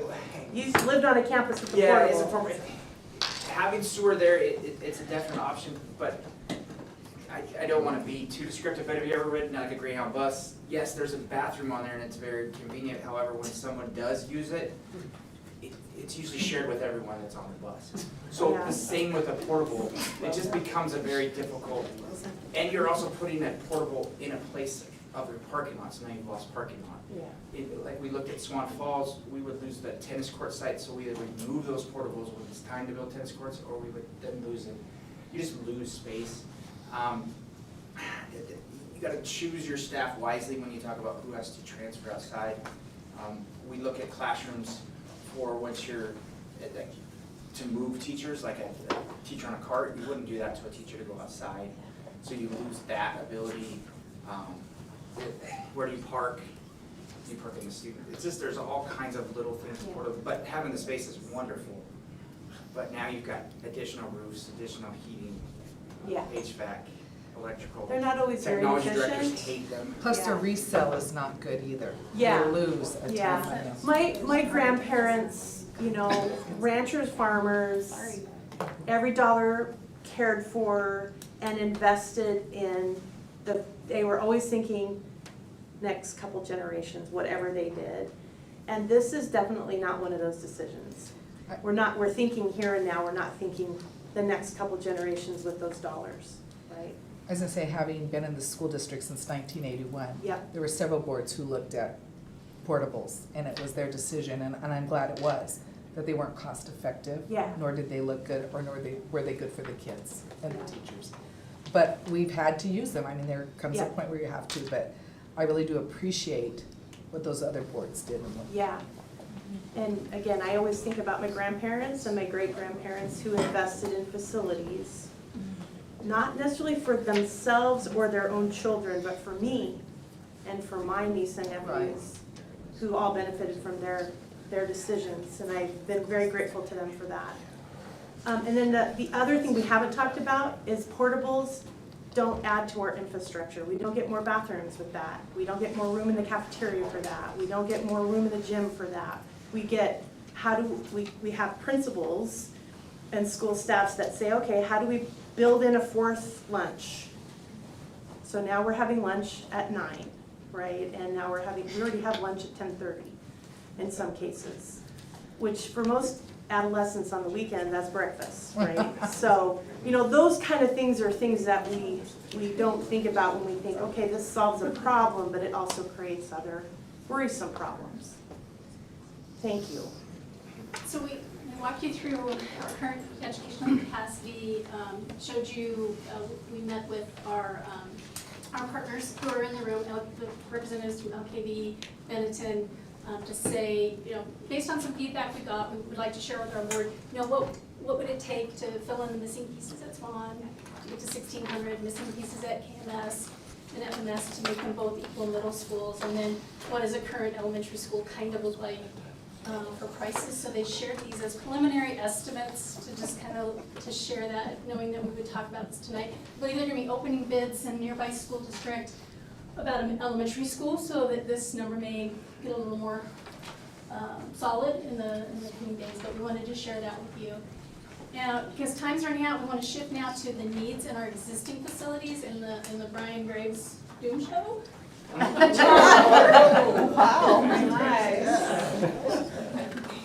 One of the constructive feedbacks we got on our bond for 2023 in March was you had a line item that said deferred maintenance. What does that mean? So trying to give you guys a picture of critical needs, we define critical needs as could close or shut off an area of the building in the next year to 3 years. So this, if anybody knows Kevin Lindquist, he did not love this because when you put, it's almost like giving an award, then the 8 people that you didn't give it to get mad at you. There's other needs, but these were those critical, like beyond critical needs. So, and they are in order. So right now, roofs in our district right now, we need to probably anywhere between, and this we would obviously go to our partners and get a better estimates. We would do bid process, but just kind of a range. Reed Elementary roof needs to be complete. What do you mean by complete? We need a complete roof, so like. Oh, a complete redo of the roof, okay, not to past finish it. No, it's past Not- its. Past its time. Yeah, which is crazy because Reed still In other feels words, it like, hasn't been leaking. Reed feels like a new school still to some of us that are in our district, but it's not. The way we rank these is leaking, should be leaking. Hubbard Annex is beyond its, Well, it is leaking. It does beyond, leak, does it? yes. And then Crimson will be leaking soon. It's 1 year younger than Reed. Well, that's brand new. Crimson? It's only 1 year younger than Reed. Yeah. 17. Time goes fast, I think doesn't at the end it? you would like it. That's where. The next slide is fire alarm systems. Again, in order of the ones that have to be either replaced or repaired. Hubbard right now, when the fire alarm goes off, everyone is safely removed, but then we call the police or the fire to let them know that the fire alarm is going off. So it needs to be, Needs to be updated. correct. And you can tell it's 3 of our oldest schools, and then Kuna High doesn't feel like it, but it is. Kuna Middle and Fremont were done when they got the renovations in the 2017, or soon, or Yeah. before that. And is this as determined by who? We asked LKV for help in 2017 as well as from our maintenance. I'm sorry, who was that? LKV is our architect. Oh, but- okay. Yeah, sorry, I'm fast. I know, I'm trying to squeeze it into time. The next one is the HVAC and cooling. It's all of our systems. Kuna High, right now was on the top. They needed a complete replacement. Right now we're okay as long as we don't need air conditioning. Indian Creek, we were. In other words, what we were doing is we were switching the rooms every day that could have air conditioning. Because we hear it's didn't have enough miserable. units, yeah. Well, we were in it at the beginning of the year. Yep. Indian Creek Ross, we did Hubbard, remember, with the 2017 money, this last school year we were able to get, that we were able to do Kuna Middle School with the 2017 money. Indian Creek and Ross are tough ones. Remember, we've thought we were gonna repurpose, reuse, do different things, so we paused a lot of our Indian Creek Ross jobs, so you're gonna see them up on here a lot. Almost everything needs a Indian Creek Ross help. They have critical roofs, but they're not as critical. If you wanna go ahead and click the next one. This is a lot smaller. This is just those operational repairs. Remember the last 2 board meetings I came to replace steamers. So Silver Trail's on there. We know Silver Trails has a lifetime of 1 more year, so at some point Silver Trails will go.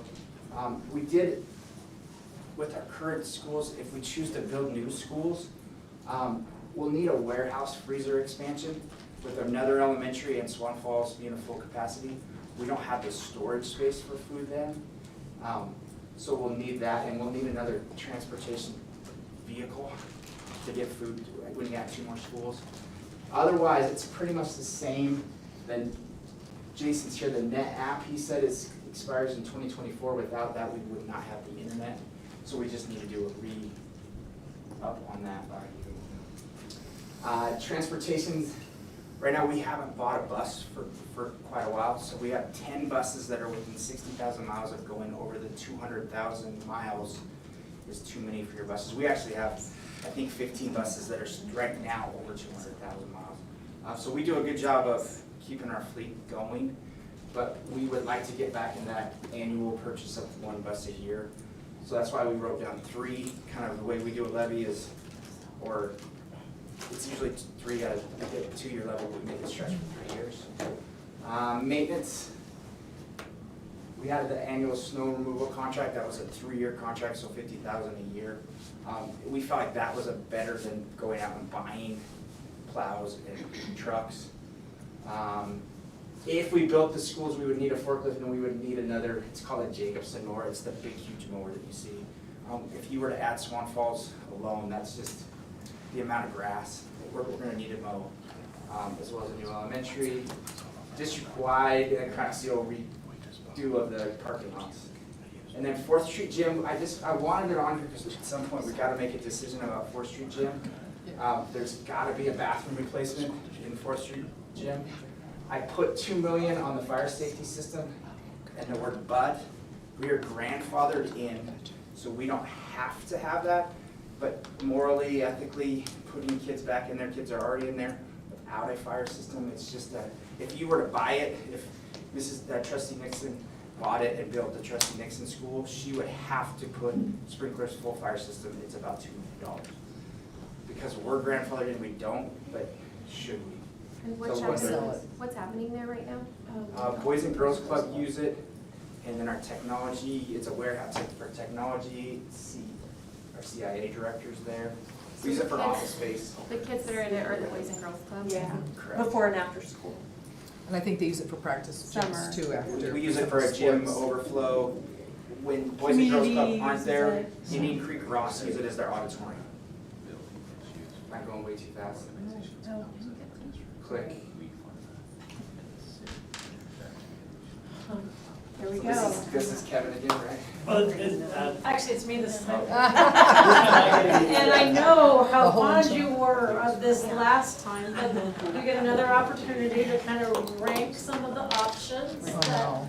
are being on the table for capital needs, and of course, other, right? Because you likely have some ideas Your memory's of your right. own. Thank you. Gentlemen, passing those out while I'm talking is disturbing me. I know. Sorry, just so you know. I'm yellow.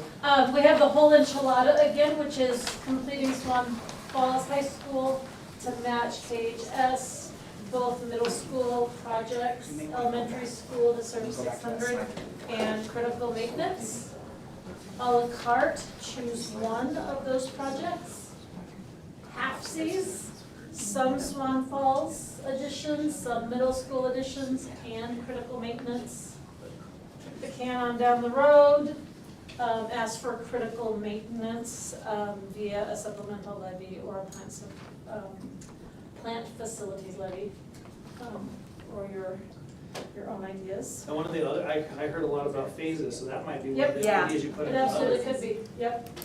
And again, we have the continuum, so if you put your sticky notes, what you're most likely to support, all the way down the continuum to least likely, too, I cannot get behind this at all. Okay, I have a little question on kick the can, it says supplement our plant facility. Is there a chance that if we were to pass a bond, we could put some of these in the bond? Yes. Also, that would be Yeah. an other, or would that be something? That was in our Or did I last miss it? March, we had a number there for. For some of the. Deferred Yeah, maintenance. deferred maintenance things. Yeah. I think what we were thinking here though, is kicking the can down, we wouldn't go for a bond, we would instead go for a plant facility or supplemental, just to take care of the Okay. critical maintenance. I Yeah. believe that's where I thought. Yeah. Okay, okay, But I this- looked at The rest it of this is different. about a bond. Yes, Yeah. yeah, See, and I, and yeah, I didn't estimate space very well, so if you want to put them down here, you can, so that, well, anyway. yeah, I can just take the ones off. yeah. Way to go. And you can move your other ones that are up there if you want to. Well, one So of the at things- your, And how much money is the whole enchilada? Do you want the dollar sign slide back Oh, up? yeah, We can put the dollar sign slide back up. But like this is. No, what's the total of the whole Yeah. enchilada? It was That would be 140. my idea. There you If go. we're gonna do a bond, we better do. Did that have, I don't wanna see did that that. have the one that the, had all of it. I see supplemental. I didn't see one that said everything. No, it's that one, but we just have to. Yeah, because we don't. what's the see critical, yeah, we didn't have that. Just like- Sorry. Ask the people for this. It would be- This doesn't include the It was 149 for the 3 buildings all the way out, but I don't know what the critical was. And I think if the people knew some of the things that we've done with the bond, you know, how we've lowered costs. Some of the things we've done, the mitigation fees that we've been able to get. That one, Some of that She we've went seen through that one. that possibly. That makes sense. It's something I'm looking at. What do you think? Do you want to- 140 The whole enchilada is what? 140 plus. without critical maintenance? Yes. Is Without the that, critical that's the maintenance. bond just for? Yes. Okay. That's those That's three. the whole enchilada. Enchilada, okay. It's 140.3 million. Yes. Well, so on your other capital How plan. much is critical? That's just the capital. So, back to critical. so yeah, so can we find out, what- yeah. Here's the issue. When you. So go ahead and take the top number when you're adding it up. Yeah. We're gonna have to Yeah. ask more, just because. 1 million? 2 million. 2 million? 3.65. Kicking yourself in the foot. Oh, it's, oh, I see. 7.5. 7.5 million? Yep. So it's 147.3 million. But that's without That's the not- critical, so give us one She said, with the critical maintenance. Yeah. How many critical things we've had come in last year that we didn't If you round it, you went. What was the bond that failed, Brenport? have? 111. 110, I'm 111, yeah. So enchilada. Well, here's the issue that I don't think people Has cheese on realize. it. They don't pass the bond, what we were going to get, and it goes up. Right, I mean, it's just yeah, like, because it's all, The cost. that's the kick that can. yeah. Save us a lot of money. Yeah. If we could have passed it, it would save us a bunch of. Oh, it spreads it out, like what you have to pay for, 'cause next year there's gonna be more. So one, let's just finish one clause. So I guess my other would be do some more phases. Look at more phases. Yes, and then what you're gonna give, Okay, I want to know how much can we bond for? I can find it. How much can we bond for without raising taxes? To do that. You see what I'm saying?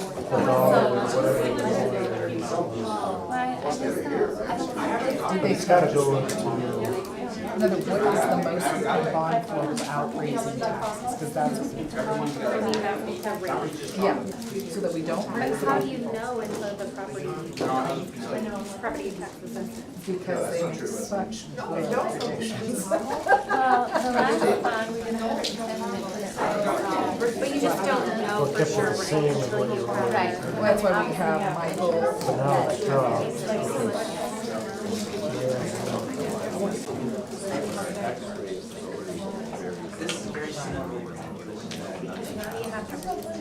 Nobody wants to pay, nobody wants to pay taxes. No one does. We could accept that money and pay it off. Okay. And then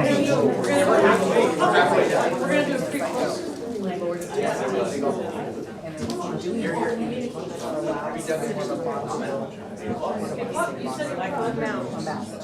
In other words, we lowered it. We're still paying a certain amount, even though it's 1.43. Like a typical football coach doesn't come in here. We were made what you look like. It also felt like we were Oh, the story, So last time you lowered it, You're doing good, girl. It's not a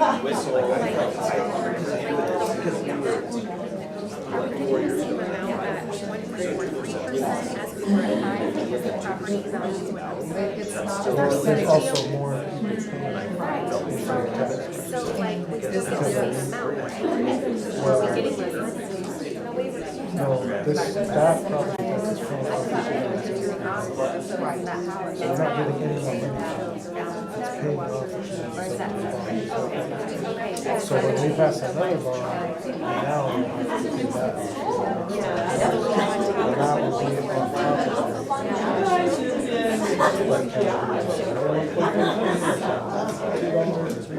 depending on how much we're asking for.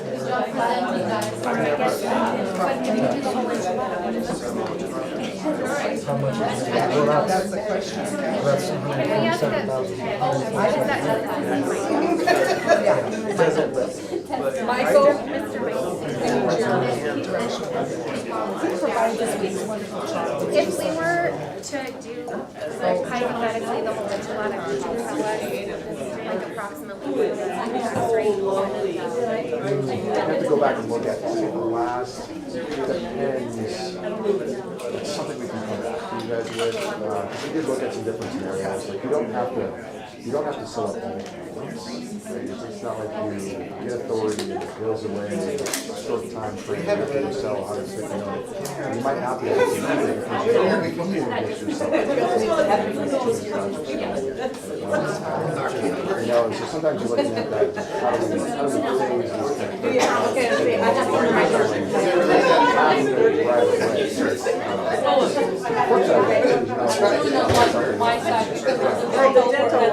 So we can phase those projects in. Trying to look at the numbers, like your current all-in levy with House Bill 292 is about $8 million. I believe that the peak when all the bonds were on it was around 14. We only got 26 million on the books, right? We're going to go from 46 to 107. And that is, and then it depends on, are we talking 20 years, are we talking 30 years,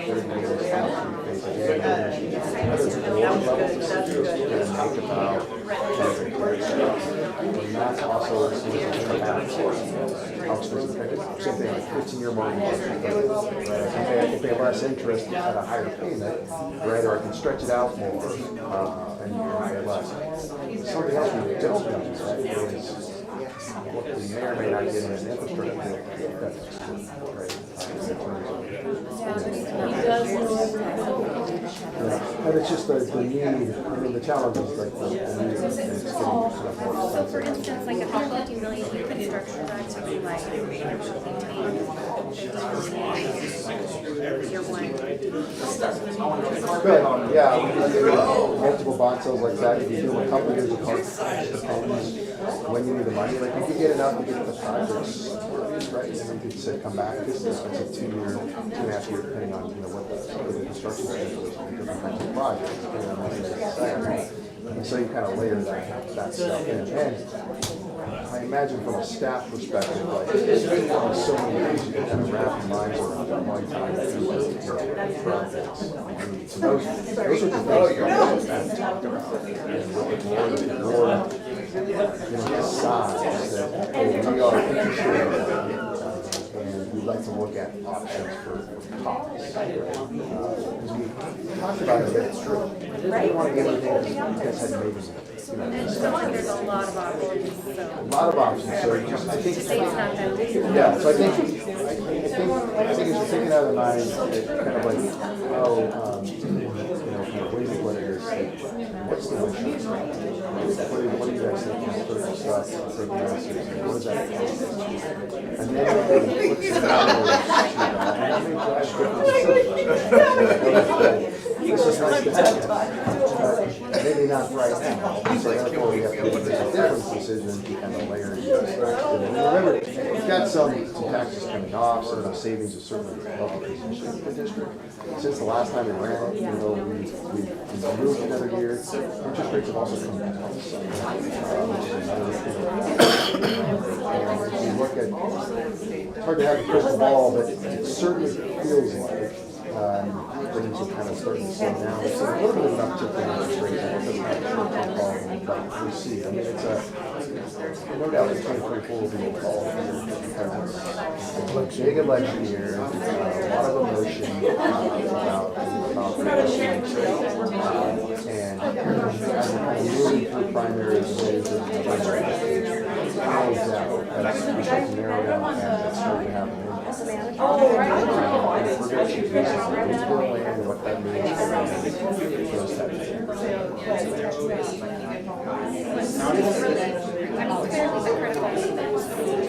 Feels like a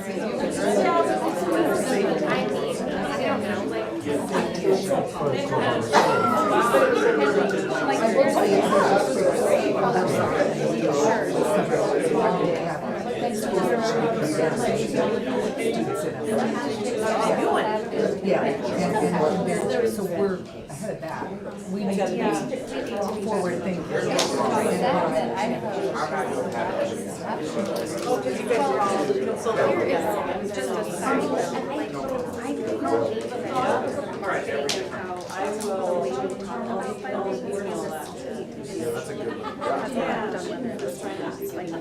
Because we're saying I don't even like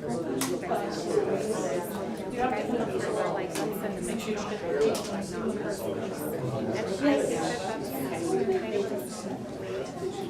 How are we feeling about our options? We're still talking. yeah, we're in a conservative state. Let's be positive about funded, whether we agree or not. But I just, Yeah, your group photo on. Yeah, she's got a great photo. like in my opinion, every municipal legislature is not making a real thing. Good job. Thanks. Send the right message in my opinion. no, and I think it's So they got important. two things like, so he wasn't That is very what is your email? to be on board and have a system in my opinion. We're trying to. Yeah, I was just. But truthfully, it all comes in, Well, I right? do, Like, I if just it comes from the was, state, it's Yes. taxes, if it comes from locally, we're paying taxes. So it's really funded by taxpayers. Totally, and what we are is a big community, so it puts more of the tax burden on the people, the farmers, than it does on Right. the businesses that are in it. And that's an issue. The climate that we have, like, I don't see that in our like, we can make it but I feel like there's a different story than how to get this. I'm just going to put a little plug in here, stay on the hill, it's really good to go, possible legislators, and see what's going on. Right, that's sure, and certainly that's important. Yeah, it's important for us to. So, what do you guys feel? I don't feel like I can. I think that we don't need the elementary school as critically as the others on that list. When I look at the enchilada and I look at it, I don't think we need, I look at the junior, we're at 103. I know, and we have all of these houses here, usually but most of our first time homeowners, builders, they had the young kids that will be taken over. Yeah. But like in my real life circumstances, every new subdivision has retired. Like, I'm not seeing, you know what I mean? All of this, like, I look at there's very children in. Well, that's something, like I said, we can take a look Yeah. at the There's like, just because the middle school is connected. We moved your previous sticky straight up, so there's room on the bottom to paper it out for this one, so that we can roll it all up and see. That was watching. So like, you know how they said that, you know, you've got to come out. Catch your eye on it, so that it can be. You gotta watch me. So if we don't do high school, it's like, doesn't that ruin what the high school is? If we're doing the Swan Falls in phases, then we don't need the middle school until we get to the 16. Right, so then what can do, because you wouldn't assign that kid, you'd still be doing it, Right. me like. So is it the sports facilities that would be the fees on the Yes. and so he would We still do one. Has two campuses. Two campuses, one high school. So when we did the last bond, they included a football field, so we can make Swan Falls a full functioning high school. But this time, I think we would just do second. So in that case, would you just do critical Yeah. maths and phase 2 of Swan Falls High School? I would do it elementary school. I would like to, remember this is, I'd like to see the numbers. Right. Where are we? Because it's only at 85% of middle school, that definitely feels like something that they have to do. But we have 103 at the elementary who are going to be moving to the middle school. So that capacity may go up. But I also heard that middle school is the hardest place in the world for people to come in because of race issues. And I want to stop those issues. Well, it's because It is, it is. It is, it is. yeah, some parents, they're just bad. It is. I trust Cal. So there's a lot of people that I told Well, you can also move the borders, or the borders realign, which is not my favorite word to use. You know, we're looking at that. But you can adjust that so that you get more to Fremont to take out that section. So much open enrollment. That's true.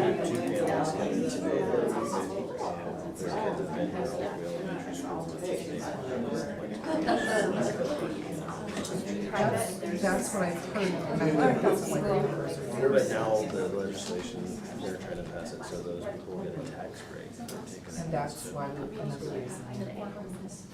And it takes money out of our coffers, any way you look at it. Yeah, I know they're trying to do it through staff.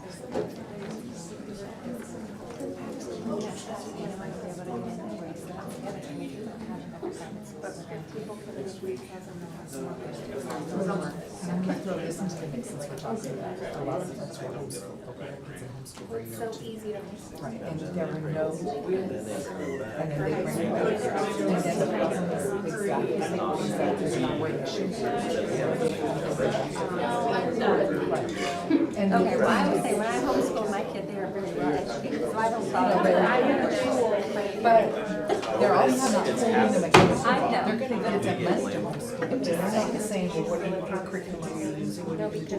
There's no, yeah, there's no, check to see what you're doing. Well, and I thought, redistricting and possibly in the increase, it's redistricting, and then that would be something that district moves, that we use it for. There's some other, that's That they were talking about has been hashed out, and it's been a lot of time with that committee. And I think that that's where a lot of the information that they hashed out in that committee. They spent years. They spent years. We've been presented that information before. Like the ramifications of these decisions.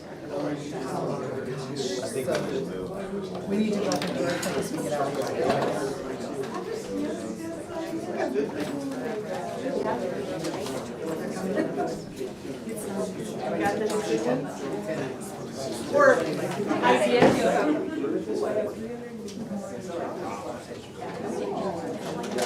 One of my attention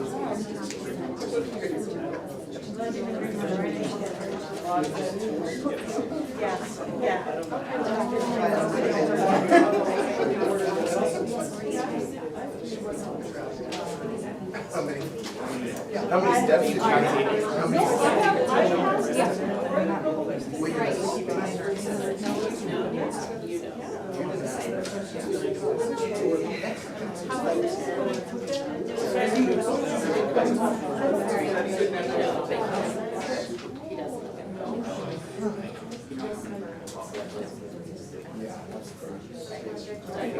Give me a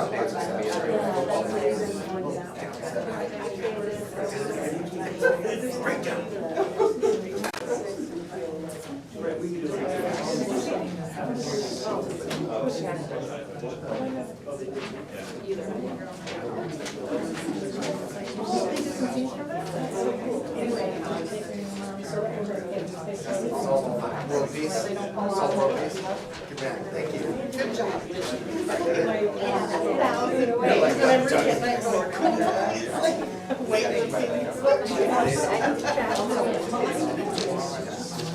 Yeah.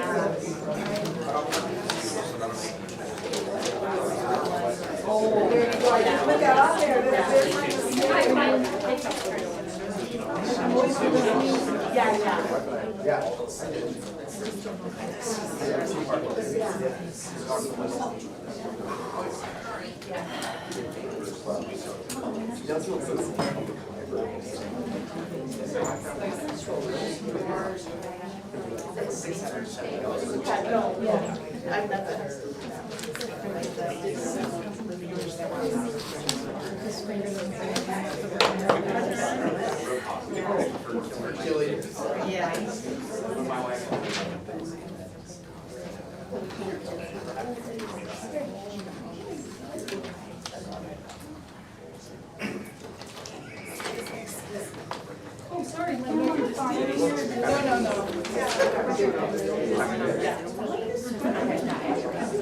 I know, they'll be like, what are you gonna?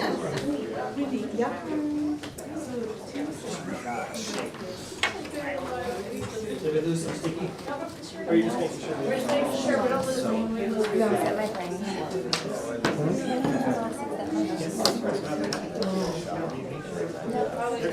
Are you shocked? I saw him. You were shocked. You didn't know that? No. Can I put my foot?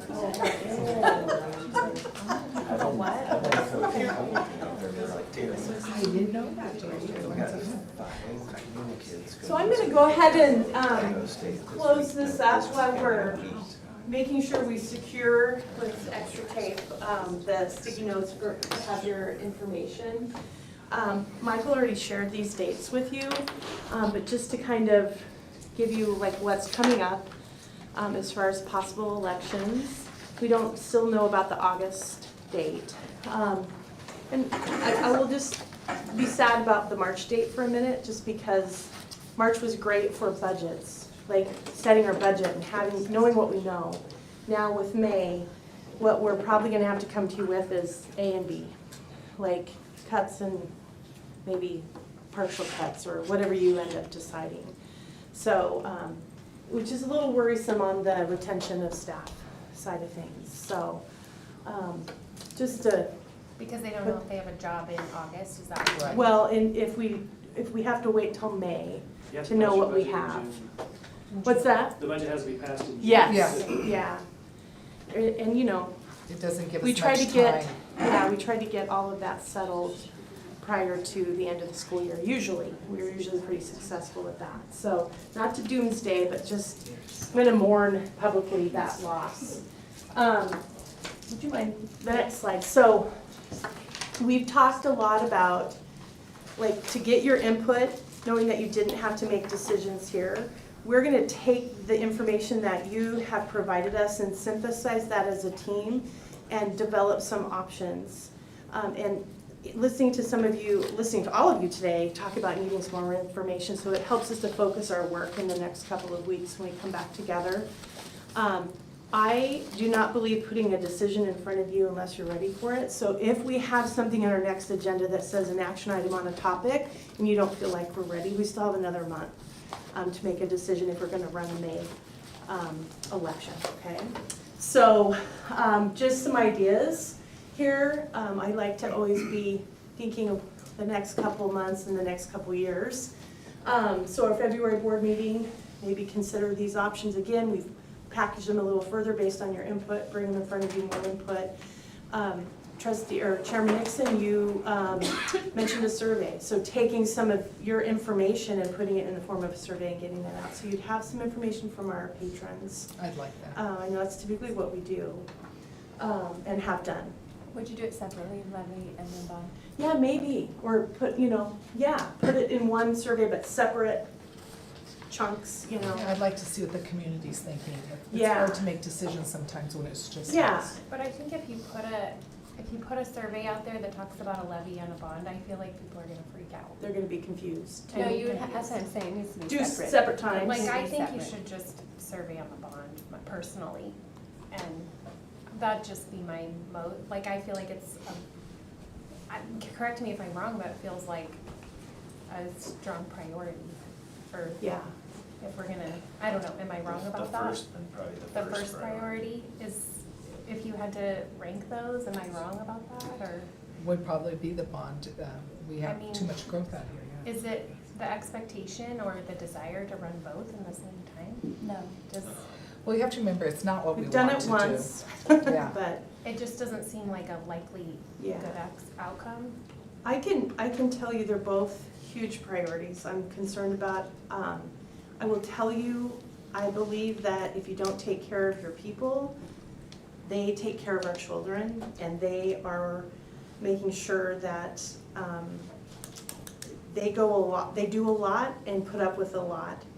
And if we don't put some attention towards addressing our operational needs, we may lose good people, right? They can go In the other classroom. places. So I personally think we have to address that in some way, And are you saying by operational needs, you mean levy? a supplemental levy. Okay. Yeah, Here's another thing I think is important to realize too, and maybe some emergency levy is another option that we have, but it has to do on the growth, if we got Yes. extra growth in our schools. And those are pretty much, and you wanna we explain that would, to we would everybody? not, an emergency levy has to do with an increase in your enrollment from the prior year. It's a capped situation, it's a vote of the board, and you don't have to go to the patrons. And because it's a vote of the board,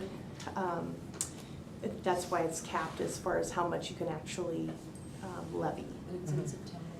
Yeah, we usually do it first of September-ish. September, after we know our numbers. Yeah, it's the But that, first I just wanna put that in your heads, Tuesday. that you're Yeah. aware of that. And we could have, we qualified for that last. If you time. qualify, did. We didn't if do you it. Is qualify. there, so would that be something you feel like we do qualify for? Like, is that just? It's a gamble. Like, are we close? We don't know. Can we discuss It, it? it depends on, We did I can last bring you fall. guys at our February meeting more information about that, so you have the information and kind of some history. In the past, we've qualified, but we haven't levied it, because we had a supplemental levy to kind of carry us through. Or ESSER funds, that was the last couple times we had that. Yeah. So I'll bring that information in February, so you have that. Yes, so the answer is yes, they're both important. And if I were you, I'd probably be wondering, like, why is all this coming up right now? Well, just like if you bought a home 20 years ago, 30 years ago, the refrigerator's out, you're probably having to do some maybe paint, you're probably having to maybe deal with your roof, you're probably maybe having to deal with a new stove. All of these things kind of come due. And we have kicked the can on some of these things. So has almost every district in Idaho. Like, okay, what's the bigger crisis? And we tend to respond that way. Not like how we would want to respond, in a more proactive way. So that's kind of why the deferred maintenance is where it is. Trustee Nixon was a part of a podcast with us today, talking about celebrating Kuna history and the 100-year celebration of Kuna High School. And one of the members who joined us is the former superintendent, and he said what he wishes people would know is typically when a bond doesn't pass or an election doesn't pass, it doesn't get cheaper, it gets more expensive. And so the longer you wait, the more money it costs. And the less you get too. And often the less you get. So that was some interesting wisdom that was shared with us. So kind of an idea, and then I think you wanted to give a plug for Day on the Hill, Chairman I Nixon, have, and and I'll I'm say it done. again, I think Day on the Hill for not only the board members, but for community members, just to go meet the legislators that are from our district, let them know your Yeah. feelings, let them know what you think, and it gives you a good time to talk to them. They're open, and I think it's a positive way to say, hey, I'm on the school board, or I'm a patron, And these are some things that are going on, and I wanna know why, or what can we do to make it better for the schools. Is one day better than the other? You know, I've been working during these days, so I was only able to go once, so I'm excited about this. I would say, Is one pick day a better day. than the other? If you can Yeah. only go one day, just go one day. Yeah, And, but Let me know so that I can yeah. get registered. Yeah, what they typically do is give you information, on the 19th. yeah, on the 19th, like how do you talk to your legislators, who they are, how to have those conversations, so it's not attacking, it's more productive Mhm. conversations. And then they give you time to actually go meet with them. In the afternoon. And we usually do it ahead of time, like, hey, we're gonna be there. I When guess, can we come join us for lunch, so we can have a conversation, you know, some of those things. if I'd answer your question, Kirsty, I'd say the 19th, because you're gonna tell you how to talk to Yeah. them. And then the afternoon, you get to go and actually talk with them and Yeah. meet them. Eh, And then the what's the 20th is 20th? more just going. And listening? I think you go in You and can see listen. different committees Mhm. act, The make education decisions, committee talk about things, yeah, usually education committees. is one that we Yeah. talk about. And there's I- usually some sort of presentation that's given by Idaho School Boards Association, and they kind of say, look at all of these amazing board members from all over the state. And they usually have people from the legislators,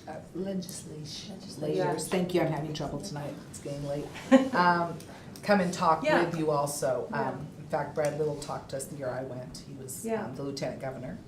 And kind of let us know that impact fees, take it off the table, that's not gonna be happening, type of thing. But, you know, just kind of gave us an insight to what they're dealing with too, which I think is good for us to know. Yeah. Anyway, I wanna give you that, little thing and let Deanne know so that we can get ourselves registered early bird, and we can save money, so. I'll go in It is pretty neat in Idaho that we have this much connection, you know, the ability to actually talk in person with our legislators, our governor, you know, because of the power of the Idaho School Boards Association making that happen. So it's pretty neat. Other states don't get this. Yeah, February 19th and 20th. So before I adjourn though, I just want to know, kind of since we have some new people on the board, were there any aha moments tonight that you had, or anything that you appreciated, or anything that you want to dive into more? So I'm just going to open it up real quick for you guys. How did you feel? Did you have an aha moment, Kirsty, or anything tonight? Pretty much? I'm good. Okay. How about you, Michael? You too. You too? Okay. Mine is all the controversies we got and where we're at, I guess, is my aha moment. You know, it's not an easy decision. But how about you, JD? Yeah, I mean, it's just, yeah, I mean, we got a lot of work to do. Yep. Sometimes overwhelming. Hillary? Anything? I did not come here expecting to hear about a levy at all. Ah. So, I mean, I recognized we needed more funds, but I was under the impression this would be focused on more bond. Mhm. So that's new for me to think that we have both of those needs, and how to ask people for, and I guess, you know, more ideas of how to like the things that roll in my head are about how to present this properly, to get the message across properly, because the needs are there, but it all comes down to the messaging, and I have been on the other side of the messaging for a long time, so I feel like some of those things I see maybe somewhat differently. I felt pretty informed, but I think I see it a little bit differently, how it should be presented. Mhm. And I also am thinking that the February board meeting, like, I feel like there's a lot of information that I would need in order to be able to make a decision or even consider moving forward. So I wonder if it might be best to try to get rid of anything else on that agenda that could take time, so that we can focus more on. Or it can some take more- a couple months, I mean, we don't have to just Yeah, discuss it all. we still in have No, February. we have March So- too. Yeah. Well, but March would be it, Yeah. basically, because we'll have to make a decision for May by March 22nd and put a lot of effort into getting that paperwork in. Right. I think there's a lot of information out there with the committees that have done research and Mhm. research Mhm. that maybe we can get that information Good. to everybody on the board. That's a good idea. I Absolutely. mean, it's been, we've had it, we've Yeah, seen just it, you guys have done a fresh. great job. Maybe it's something we can make sure that they have. And even ahead of it, so that we have time to look through it, digest it, and come with our questions, rather than just receive the information that evening, so. So are we shooting for May?